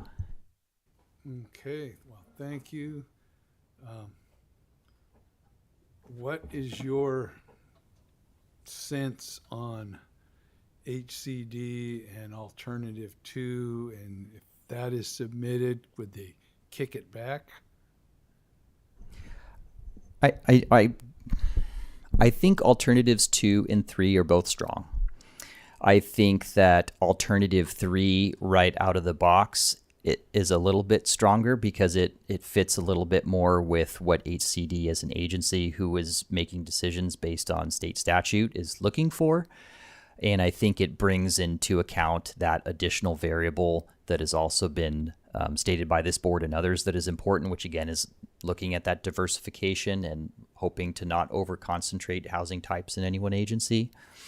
The HCD staff did note, of course, that particular comment about how heavy VMT was weighting and kind of in some ways, I think they viewed it as drowning out the effect or the impact of the AFFH adjustment as it was included. It's not to say that after reviewing it in detail, that's something that they would see. The thing I will note is, they're looking at what we submitted to them originally versus what we were reviewing with them now and seeing a difference in units. That takes out the context of the fact that we've been advocating with them for 6 months that our previous allocation method, although it didn't directly measure things, we're looking at composite variables that really actually surprisingly well take into account all sorts of complex variables that one could break out in our region. So I think either one of those methods could be justified and could be approved. Alternative 2 potentially has slightly more vulnerabilities than alternative 3, and they're very close, as you see. For most agencies, it's on the order of single digits when we're talking about hundreds or in some cases 1,000+ units. So they're not markedly different. It's just how directly and robustly can you point to the statute, point to the data, and show that you're putting your best foot forward and that it makes sense. So Okay. Well, is there any? Yes, Mayor Sawatsky. And just to confirm, this methodology will only be used for this housing cycle, not housing cycles in the future. Is that correct?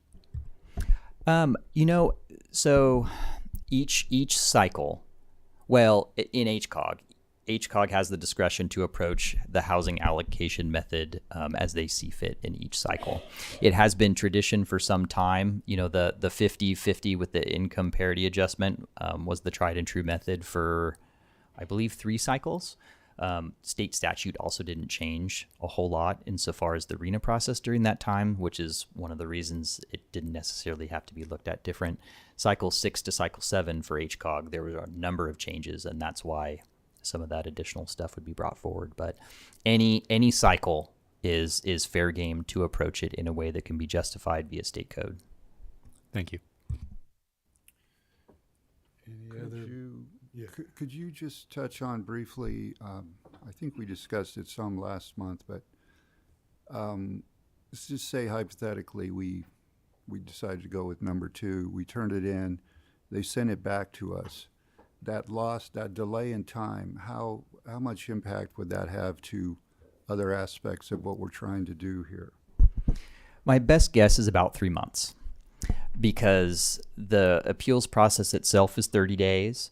And then at that point, in a nutshell, we'd have to have a 30-day period to collect and discuss the appeals across this board.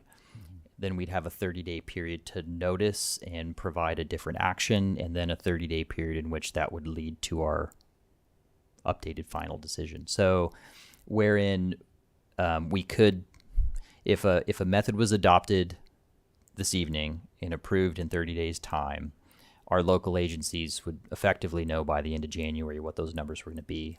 We'd have to move forward with the Regional Housing Needs Plan, but the method would be sound, and the plan is just the document that kind of ties it together.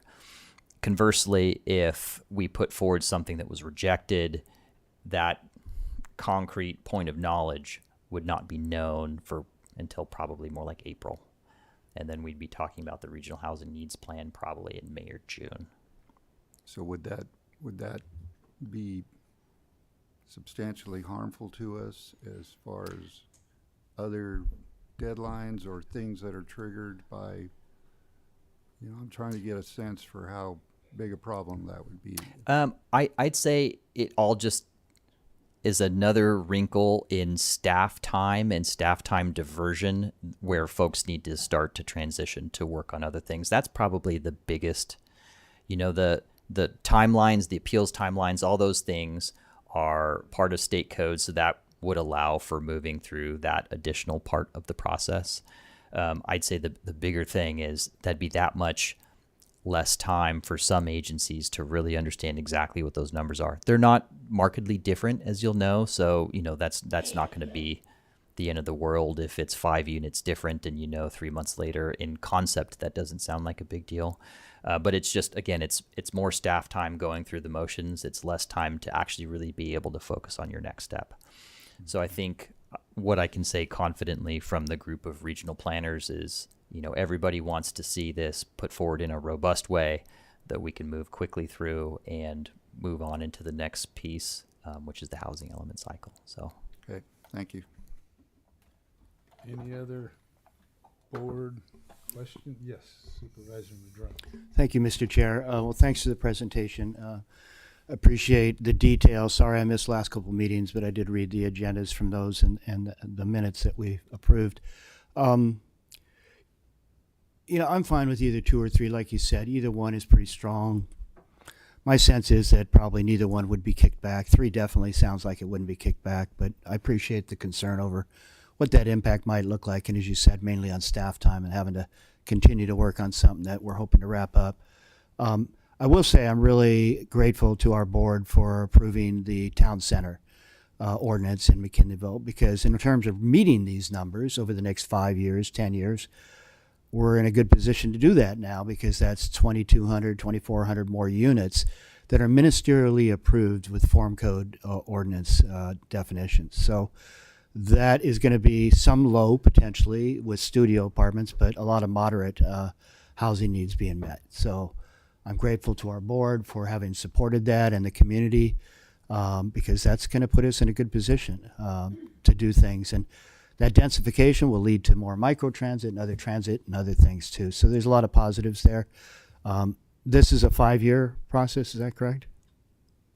The arena site, they're 8 years. 30 years. 8. Oh, 8 years, Yeah. sorry. I missed 30, great.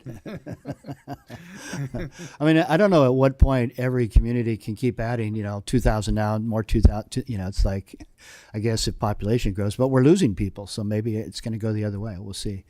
Anyway, thanks for your work on this. And we'll open public comment.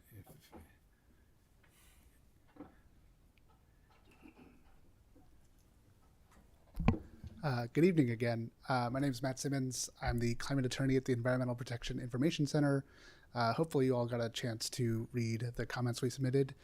I want to talk about 3 things. The first is sprawl. A lot of people talk to me about character of the neighborhood, but when I think about the character of Humboldt County, it's the fact that our jurisdictions end, and that we haven't just kept building subdivision after subdivision after subdivision. And of the alternatives provided by staff today, I think alternative 2 is the best for accomplishing that goal. It protects our ag lands, our forest lands, our wildlife habitat, and everything else that we care about.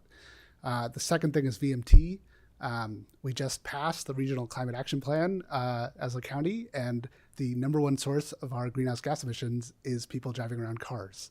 One of the 5 statutorily mandated considerations here is, encouraging infill and reducing VMT, and I think alternative 2, by weighing that high, does that the best.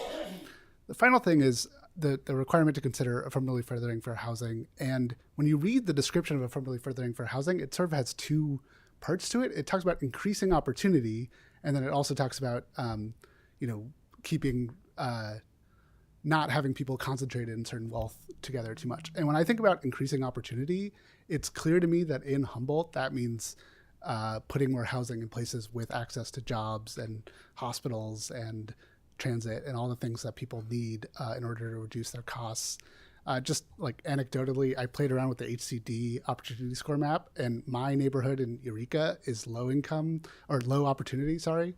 But some of the housing projects like the Danco Samoa townhouses out on Samoa, where people struggle with getting to work because there's no transit and it wasn't really built with the people living there in mind, are moderate opportunity. One of the maps I looked at had Oric as high opportunity, and so the HCD map that is going into this affirmatively furthering for housing doesn't meet our region really, really well. But, I think VMT as a method for counting that does. I hope you all got a chance to read Legal Services of Northern California's letter, because they talked about this and they have far more experience with it than I do. And the other thing I just want to say is that the HCD does not require you to use their maps. You can explain to them how your method of formally furthers for housing using a different metric. And I think that if HCOG works with some of our local NGOs like Legal Services in Northern California or affordable housing providers, Dishgama Humboldt is building in Eureka, not in other places, we could make a really strong case for using alternative 2. Thank you for your time. Thank you.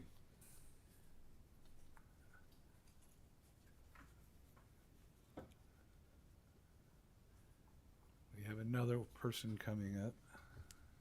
Does that thing still go up or down? Or is it dead now? Yeah, the last time I tried to raise it and lower it. I talk pretty loud so you can probably hear me.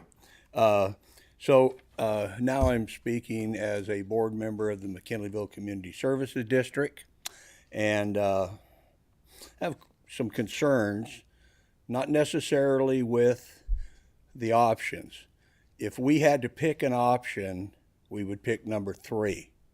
But since our board was not consulted in this, nor was our McKinleyville Municipal Advisory Committee consulted in this, which is an obligation from a lawsuit that we did with the County of Humboldt on RENA numbers, however long was the last plan, 8 years, 19, whatever it was, that we settled with the county for our McKinleyville Municipal Advisory Committee, among other things.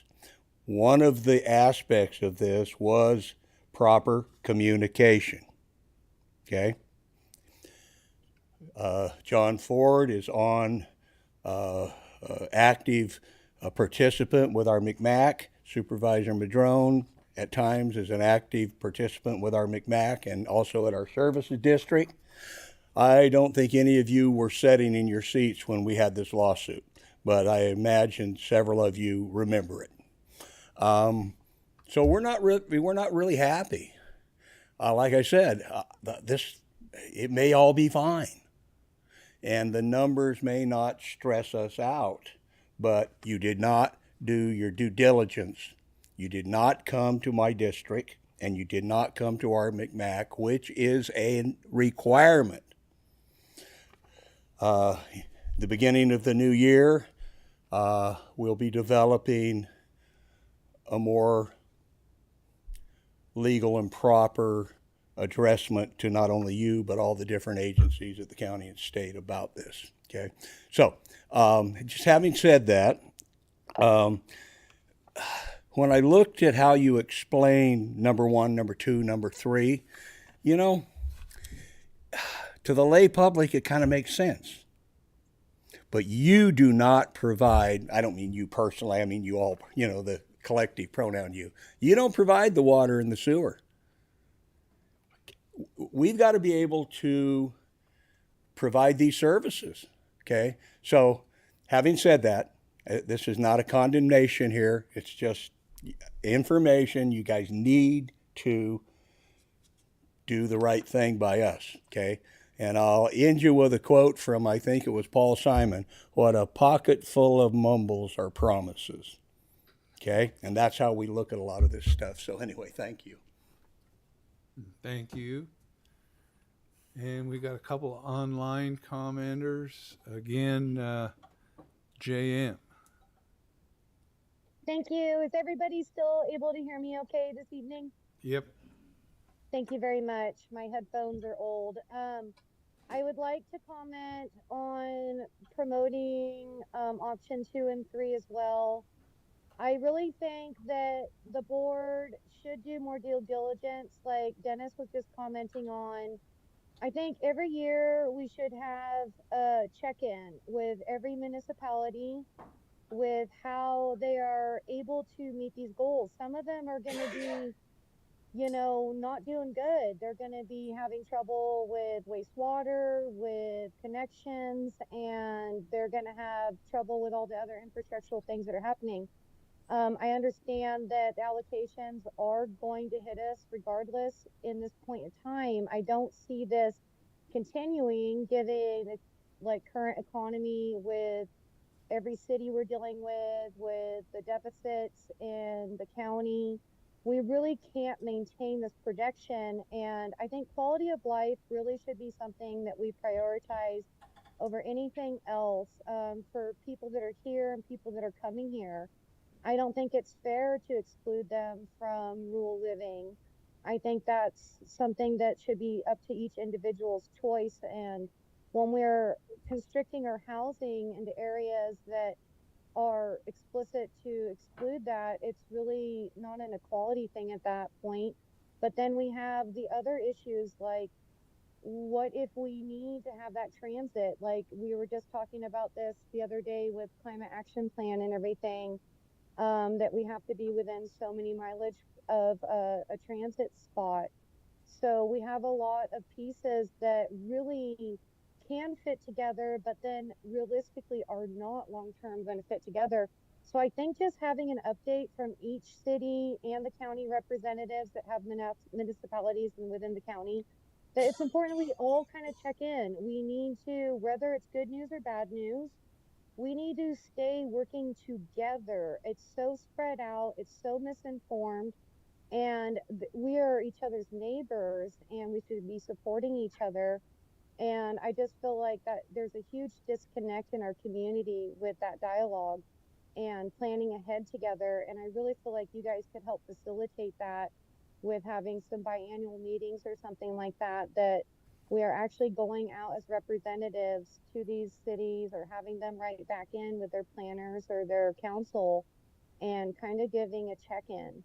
I know that the state's going to mandate what they can for now until legislation changes, but we can always be an advocate and a voice for ourselves. Many voices add up. I know Delnor and Trinity counties and many friends and acquaintances there, and they are facing the same issues that we are, and we should be talking to them as well. They are our neighbors. We're all very common.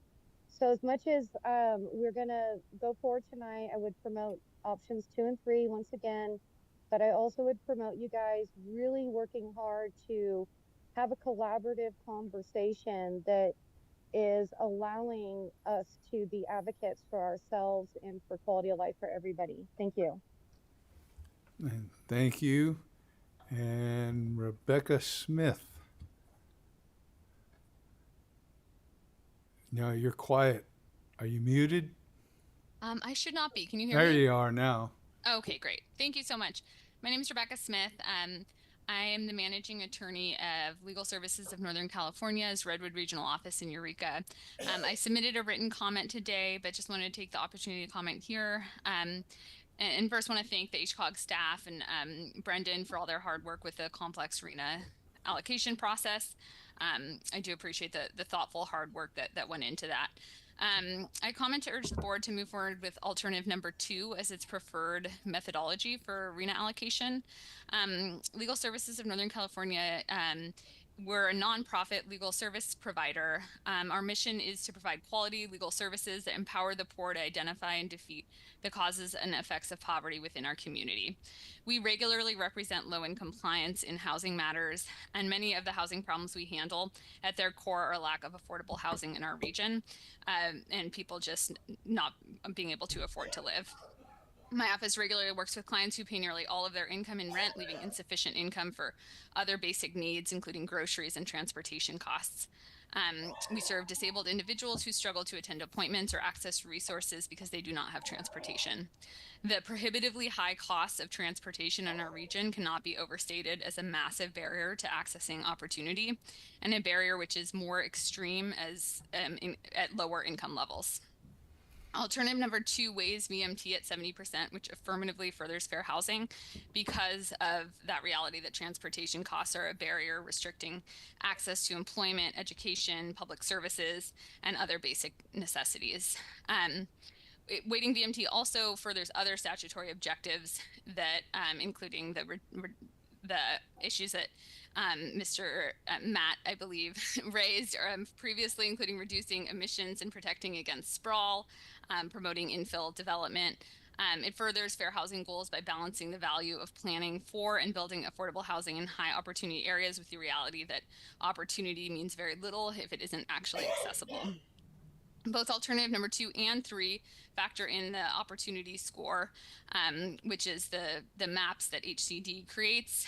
And it's very important in affirmatively furthering fair housing. But the opportunity score and income parity adjustment, which are factored in alternative number 3, really are based on the same notion of opportunity based on higher income levels, because higher property value, education levels, and quality schools generally correspond with higher income levels. And its inclusion of both factors overemphasizes income as a representation of opportunity and diminishes the opportunity benefits that VMT adds in. So I would urge you to move forward with alternative number 2 as the preferred allocation method. And one final note is just that, our office tracks this across the 23 northern counties. We're a small office, but we have, we are the legal aid provider for much of Northern California. And so we track this, and HCOG is in very good timing with this for the 7th cycle. So not to diminish the staff time concerns, but the timing here is very, very good. At least by comparison, it's fairly early. So for all these reasons, I would urge the board to adopt alternative number 2 as its preferred methodology for reallocation. Thank you so much. And thank you. And I don't see any more public comment out there. I just wonder if our executive director could look at the, how would I state it? Bring up the opportunity score and what it is, because I think some people are confused as to what the HCD methodology and what an opportunity is versus what some people think it is. Yeah, it's an interesting topic, and a lot of this is, of course, things we've been talking about over the course of several months at this point. And, HCD, through the housing element law, has some pretty specific directives on what housing opportunity is insofar as state code and meeting HCD requirements.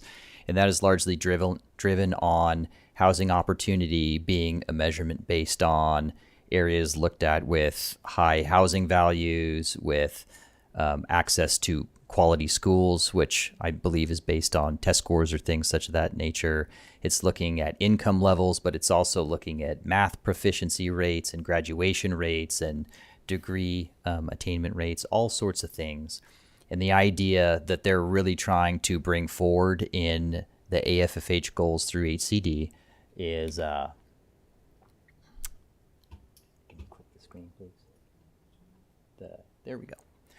The idea that they're trying to bring forward is to make sure that there are lower income housing units available and being provided for in higher opportunity areas. So again, areas with, access to better schools, access to jobs, access to a whole host of things. So this is just a brief little bit of the opportunity score viewer. On the right-hand side, you'll see the aggregated opportunity scores for each of our member agencies that were used. They are done on the census tract level, and they're not perfect, and nobody at HCOG or amongst our regional planning staff will tell you that they are a perfect representation of what our local agencies are, because they are on the census tract level and it aggregates a whole lot of data. But it's important to keep in mind that what it does is aggregate also a whole lot of data. So even if an area maybe isn't quite as high in income, it might have a lot of other factors that rate it higher in opportunity from their perspective. So even if it's not perfect, if you kind of start to place our agencies next to each other, most of the results, at least in principle, make some sense, even if the numbers of the metrics aren't perfect. Going back to something that I believe one of our public commenters said about alternate ways that it can be done, that is absolutely true. HCD does not mandate how you measure or how you try to justify your performance under AFFH. One of the things we did at the staff level in preparation for these different alternatives was to review other COGs and to see if there were other methods. And there were 58 counties in the state of California, and we found one regional housing needs plan that did not use HCD version of the tool was not around, but the opportunity scores that were previously published by the Tax Commission. There was only one agency that did not use the opportunity scores, and they used income parity, which is the other one that we're using. So it is pretty common, pretty standard. There's not a lot of other examples for how to justify it. And the one thing I will note is we've, through many, many meetings and lots of correspondence and looking through spreadsheets, until we all got tired of spreadsheets, we've put in a lot of effort to try to justify why we think that tool doesn't really work per se, and why our previous method did. And, we saw the preliminary comments they received back. So I don't say any of those other things in this context other than to, really kind of at least provide the staff level context that these are, things that we do very much understand, and we've had a lot of conversations but we find ourselves in the position we are regardless of that. The only two other items I would like to note as a follow-up based on some of the public comment things. So I know insofar as time, the housing element cycles are different for all the COGs. It's not a uniform cycle for everybody. So Humboldt County COG is first, and then the next ones come in, and the next ones, and the next one. So we're not all measured on the same timeline. So naturally, we are much further in the process because our deadline is also sooner, and so on and so forth. So the timeline is not a everybody stand up, everybody sit down. It's sequential in its implementation. Outside of the COGs that are all done, not COGs, outside of the counties that are administered by HCD, those all come out at once, and those are the very small counties that don't have COGs doing the work for them. Lastly, just to note on our public commenter from McKinleyville, I do want to note that I have had a number of discussions with Mr. Kaspari, the general manager of McKinleyville Community Service District, regarding the RENA allocation things, and we have talked. I would be happy to follow up and to talk with them in further detail and see. My understanding is that the legal action some years ago was with the county over their housing element, because of course through the RENA process is not placing units in McKinleyville or any one area. That's a process done through the housing element where a lot of that stuff is done. But regardless of that particular piece, our intent is always to work with, and we've had plenty of preliminary conversations with Mr. Kaspari. Would be happy to continue to go down that road and work with the county and work with the MCSD and the MCMAC. And, our intent is always to be open and transparent and to be talking to all the right folks. So I just wanted to point that out as well. So. Okay, thank you. Well, we're having like a really robust conversation on like metrics and philosophy. And I think what would be helpful for me and maybe others, if we could really drill down to the numbers. So because when I'm looking at the comparison chart for Arcata, the biggest discrepancy between 2 and 4 in a category that I can see is 4. Okay, so this is like just for Arcata, this is a lot of debate for 4 units, which, so I'm wondering, there has to be in this, what is the, maybe the region, the municipality that has the biggest change that we could look at to see where this really comes into play? Because for me, it's not a big difference for Arcata. So let's what's the one that we're really talking about? Yeah, and I appreciate you bringing it up in that context, because I think it is important to note across the entire suite of alternatives. And so here's the comparison table that was included in the staff report. Yeah, it's not coming up as a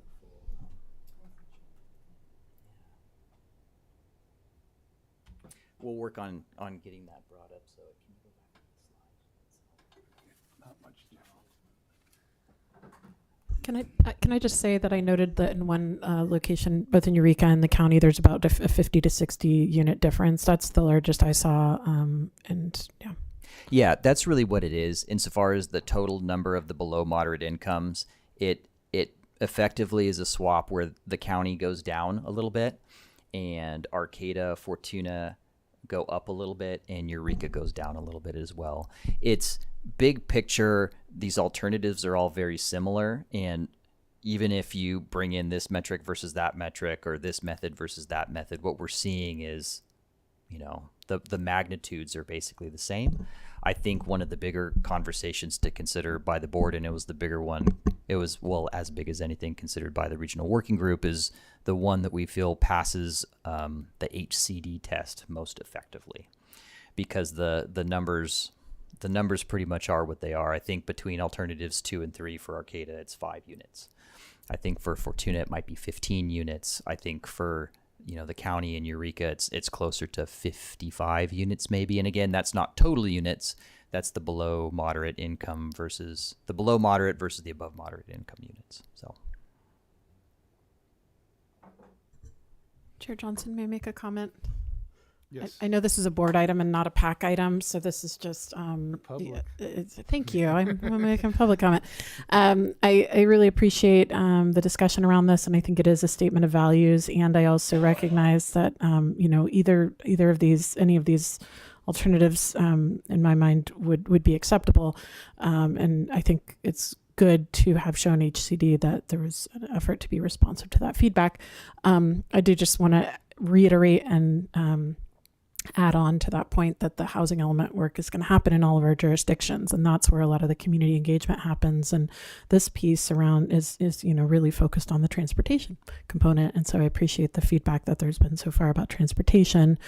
From a transit perspective, I would say where we can serve people with transportation resources more centrally, particularly those who are living on very low incomes, I think that is beneficial. So for that reason, I think I'd personally lean into alternative 2 in line with some of the commenters. But I think any of them are an acceptable option. And now we get to do the fun work of all the housing elements. I think the Blue Lake's fine with both options, either or. We're not going to be affected, but it really depends on. I would go along with either.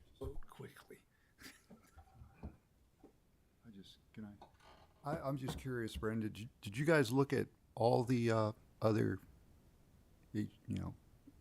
RENA and plans or whatever from the other counties, or just some of them, or how? I did general reviews of probably 40 plans. A lot of them have the same or similar methods, and they'll take a slightly nuanced approach, or they'll bring in some data that they have. I will note a lot of metrics. Any RENA method's supposed to be made on robust data. So you'll find a lot of the MPOs or even the larger RTPAs. They'll have data that they collect in their region that they can use more effectively because they have economic development departments, or they have other special land use departments where they have a lot of stuff. They collect a lot more data. Yeah, so there's some methods and there's some data analysis that some other areas can use that we could really never dream of, just because they have access to data and all sorts of other things that we just don't have and we don't collect here on a local level. But we did look at a number of them. I will note that alternatives 2 and 3 is actually modeled after a methodology approach that was sent as an example as part of their response to us on November 14th. It was a method that was adopted, I believe it was for San Joaquin Valley, and it was also the exact same method that was used at Kern Cog.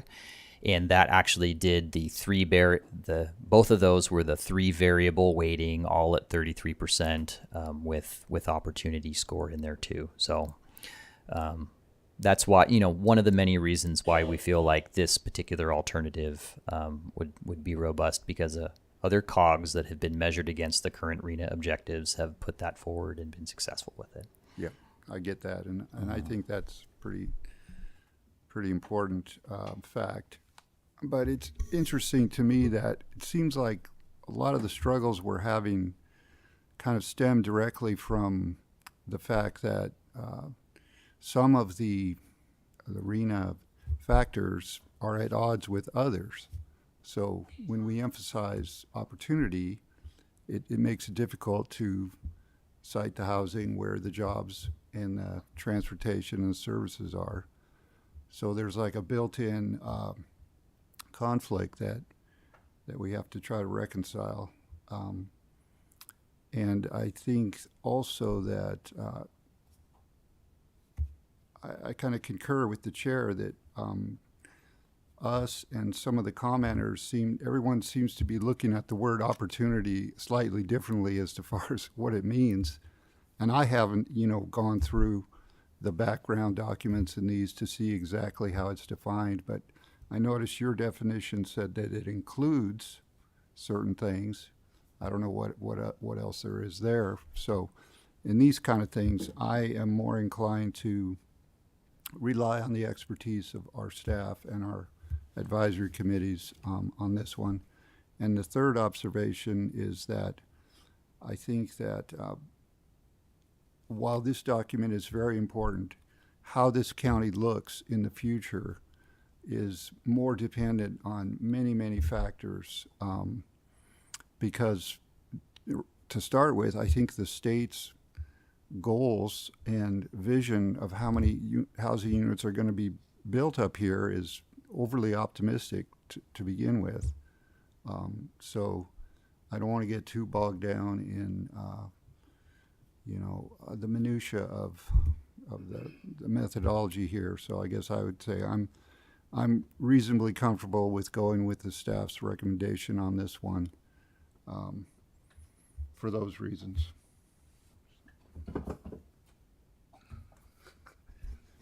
Go ahead.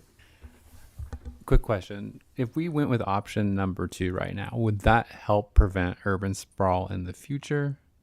Or what is the long-term outcome of selecting option 2?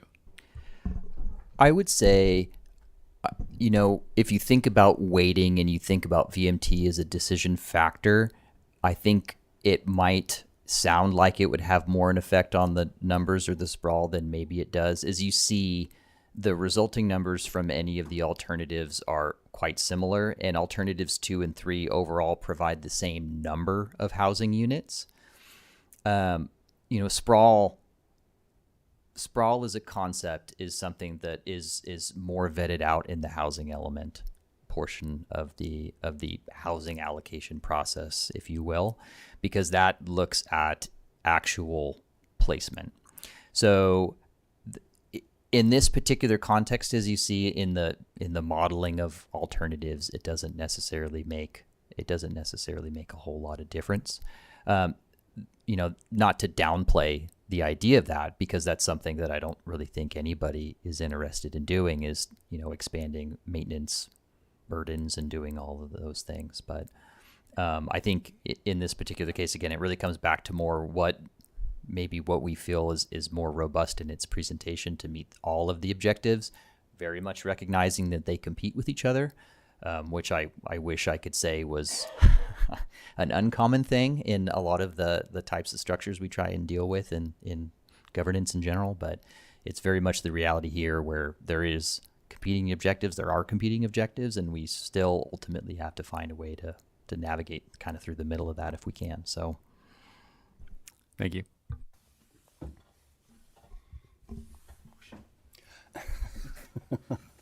I'm not quite ready. I had a couple of points to make, questions, if I might, Mr. Chair. Thank you. I know it's getting late.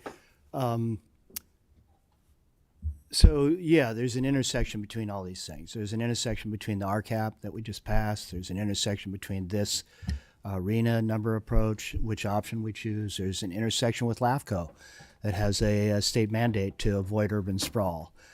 The housing element. So all these things kind of end up interfacing and dictating when you get down to the specifics of where you start putting things, right? That's where the rubber hits the road, so to speak, and all that.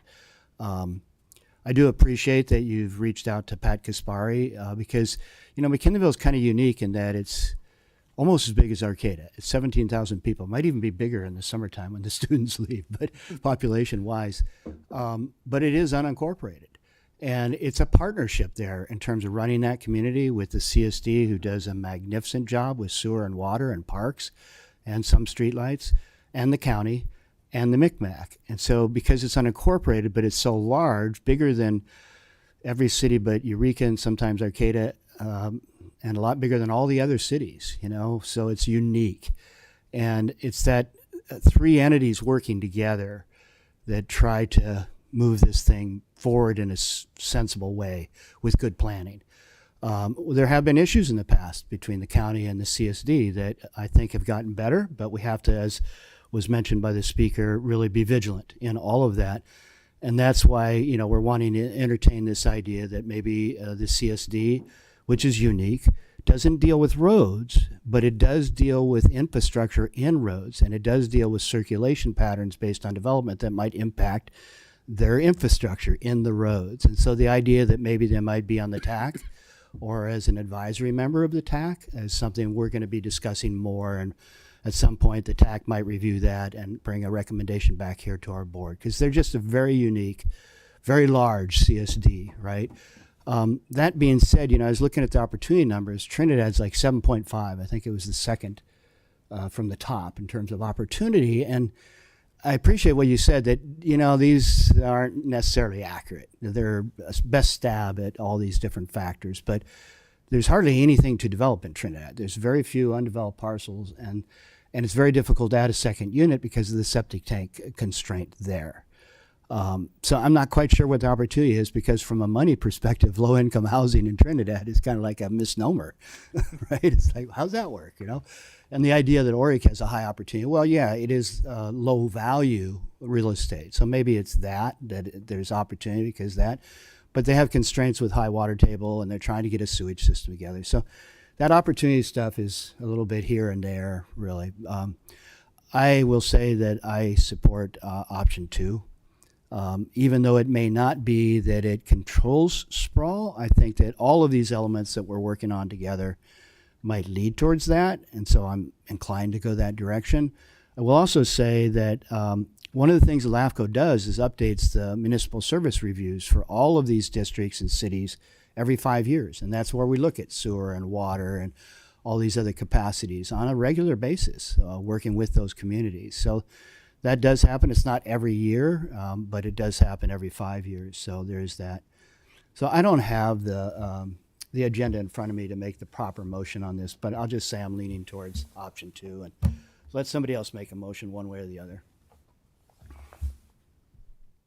Well, if there's no more questions or comments for staff, we could look at a motion. Well, we haven't heard from all the parties yet about which way people are leaning. That might be helpful. I'd like to make a motion to consider option 2. Is that sufficient? Do you need state resolution number, blah, blah, blah?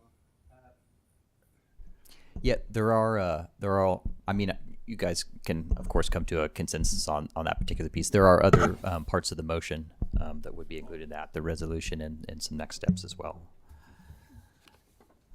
Well, if I could jump in, I would make a motion to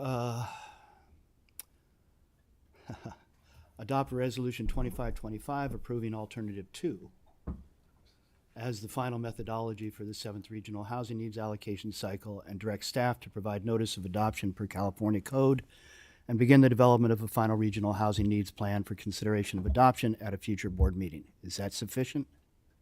Okay. Second. We have a motion and a second. No further discussion. It's a motion and a second. All in favor? Aye. Aye. Aye. Opposed? No. Okay. No.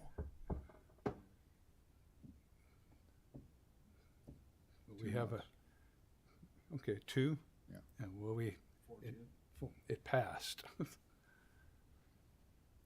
So you have another job to do. Hopefully it doesn't get kicked back and we can stay on schedule. We will put our best foot forward and do what we need to do to present a strong case, hopefully a bulletproof one. Okay. So that brings us to item 10, which is HCOG staff and PAC member reports. If you haven't had enough to discuss, this is your opportunity.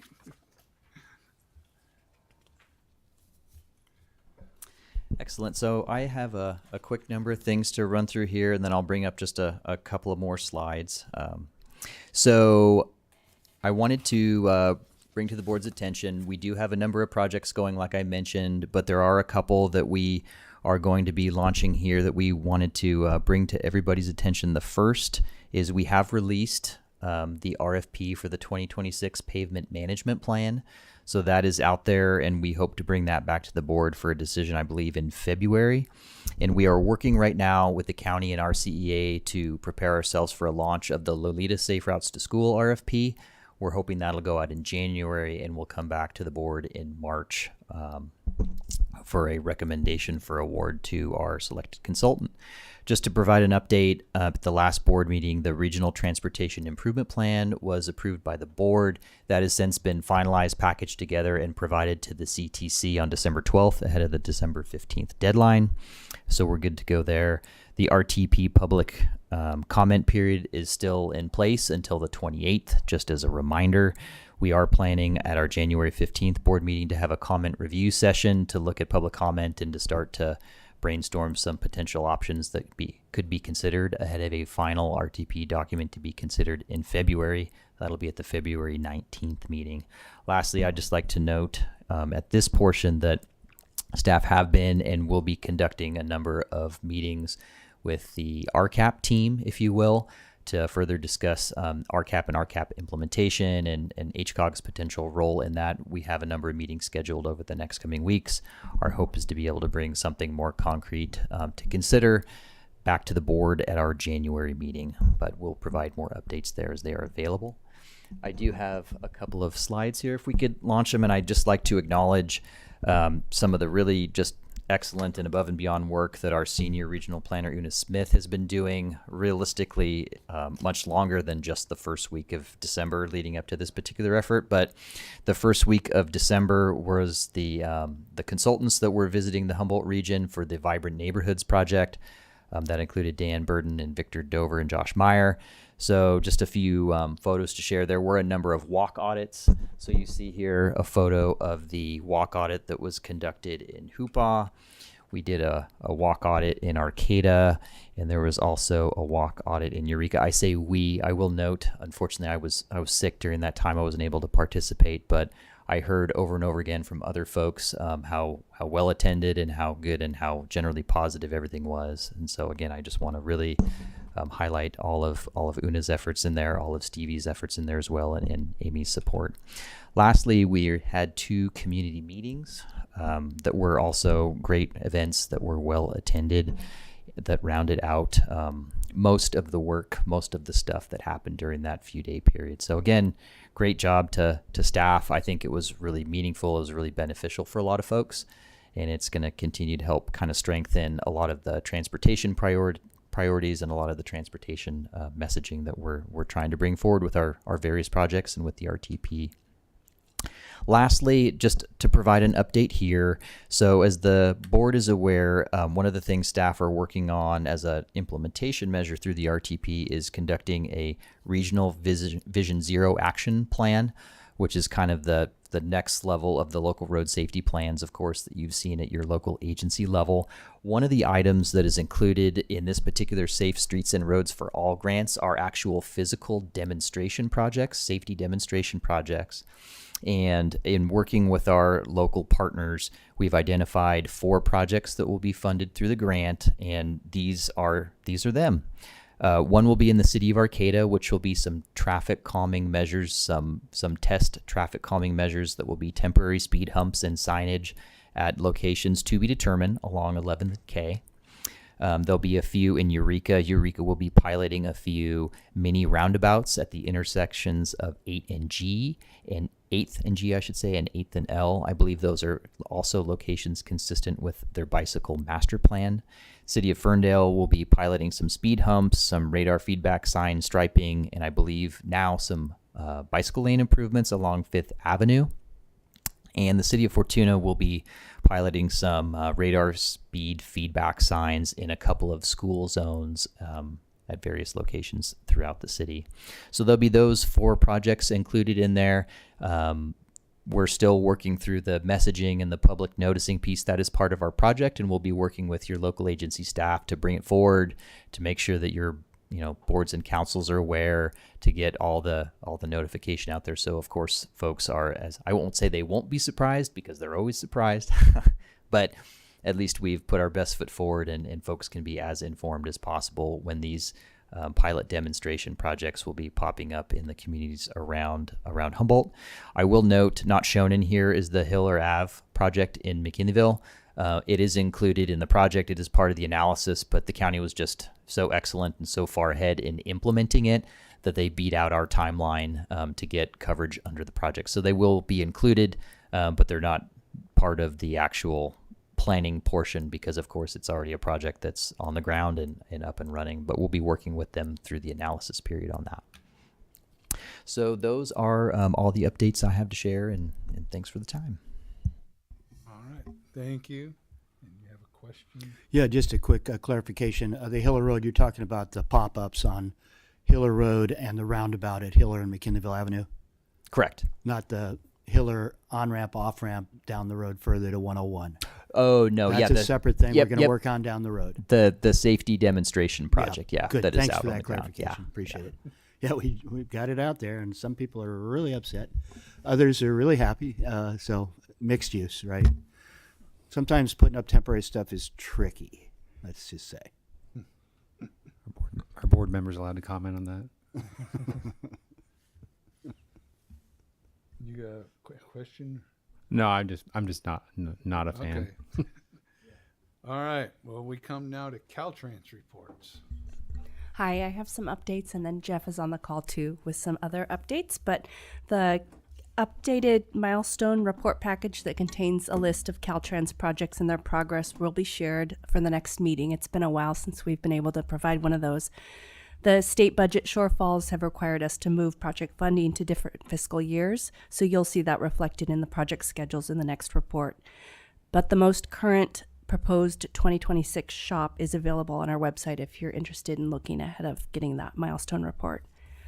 Some project updates: the Hydesville Pedestrian Safety Improvement Project. The design is complete and will include 3 rectangular rapid flashing beacons, a crosswalk, and delineators in the two-way left turn lane. The project will be ready to list in early 2026. And the new Navy Base Road modular roundabout at State Route 255. The project is currently in the PA and ED phase, and we expect to have an open house public meeting in the first quarter of 2026. The fiscal year 26-27 Sustainable Transportation Planning Grant Program application deadline was Friday, November 21st. So for reference, the Lolita Safe Routes to School that Brendan mentioned was from that program. District 1 received a total of 6 applications from applicants in all 4 counties, and we received 2 applications from agencies in Humboldt County. Award announcements will be in mid to late May 2026. The Build program, previously Raised Tiger program, is open now and closes February 25th, 2026. Eligible project types are broad and include planning or construction of projects to improve safety, mobility, community connectivity, economy, tourism, partnership, and innovation. If an agency is looking for a letter of support from Caltrans, please reach out soon to Scott Elsmore. The district transit plans, we're moving into year 2 of development of the district transit plans. In the next couple of months, we'll be outlining the draft plans, discussing the approach for phase 2 of engagement, and developing draft existing conditions. We are still aiming for October 2026 for a draft report. And we are in the process of developing 2 corridor management plans for corridors in Humboldt County, US 101 and State Route 36. These are long-range, high-level route plans. For State Route 36, the stakeholder consultation will begin next month. There'll be public outreach in April with a final draft in May 2026. And for US 101, stakeholder consultation beginning in March, public outreach in April, and a final draft in June 2026. Jeff? Thanks, Tasha. Can you guys hear me okay? Yes. All right. Thanks for having me. I just wanted to give a couple quick updates. First one on Indianola Undercrossing. So we've successfully opened that up to traffic, so that was awesome to see. Some minor work still able to occur here in the winter, just due to the little amount of rainfall that we've gotten. So it's been good for project productivity. We were able to pave the southbound ramps, which we previously thought was not going to happen until next year. Still not going to be utilizing those this year, and that will happen closer to the end of the project construction. So I'd expect those to open up in the summer of 26. Currently right now we're doing some shoulder backing work, going to be placing some dikes as weather permits for drainage. And then in the coming months, as the weather dries up, we'll begin doing the median closures at the various median crossings that will exist. And in those areas, we'll be doing on-site mitigation and creating wetlands in those areas. Another item of work remaining is the half signal at Airport Road. We expect that also in 2026. And we are going to be beginning some discussions around a ribbon cutting. Talking about dates, looking at the contractor's schedule for 2026. Each cog would obviously be involved in that, so more details to come on that. And I imagine as things shape a little further on that, I'll probably invite you, Brendan, into those discussions. Any questions on that before I give an update on our Eureka Slough Bridges project? Does not look like there's any questions on that. Okay. I see a hand up with the username JM, but I'm not sure if that was related to my She update or not. she was before you started speaking. So. Got it. Okay. All right, so moving on to our Eureka Slough Bridges project. As you all aware, we are proposing to replace both the northbound and southbound bridges. This is a program project currently in the district. We met draft environmental document in June of this year, and now we're approaching our project approval and environmental document milestone, which is targeted for the summer of 2026. As Tasha had mentioned, there are a number of projects with some delays due to the shop budget constraints that we're dealing with right now. This is one of those projects that had a delay due to those budget constraints. The construction of this project was delayed 1 year due to that. We're currently progressing with our milestones for project delivery as planned previous to the delay, but construction now is targeted for 2030 as opposed to 2029 as it was previously. That's all I had to update. I can answer any questions anyone has. I don't see any questions. So thank you for the complete report. Thanks for having me. Well, yeah, you're good to go. And we don't usually do public comment on the Caltrans report stuff. So, is there any from HTA? Absolutely. Yeah. Thanks for the chance to give a report. So last month we had indication that we were likely to get the tax credits for the Earth Center, but in the last since then it has gone forward officially. So the Earth Center project, which is a collaboration between the City of Eureka and Humboldt Transit Authority and Danco and other partners, is proceeding.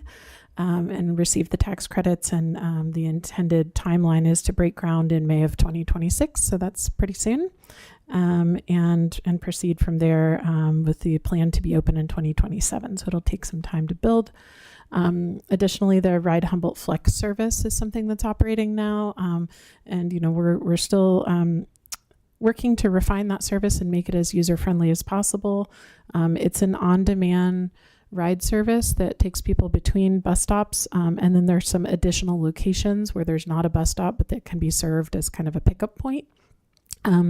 We can't really compete with other ride providers, and so we have to be creative about how we get people from place to place using somewhat of a fixed route.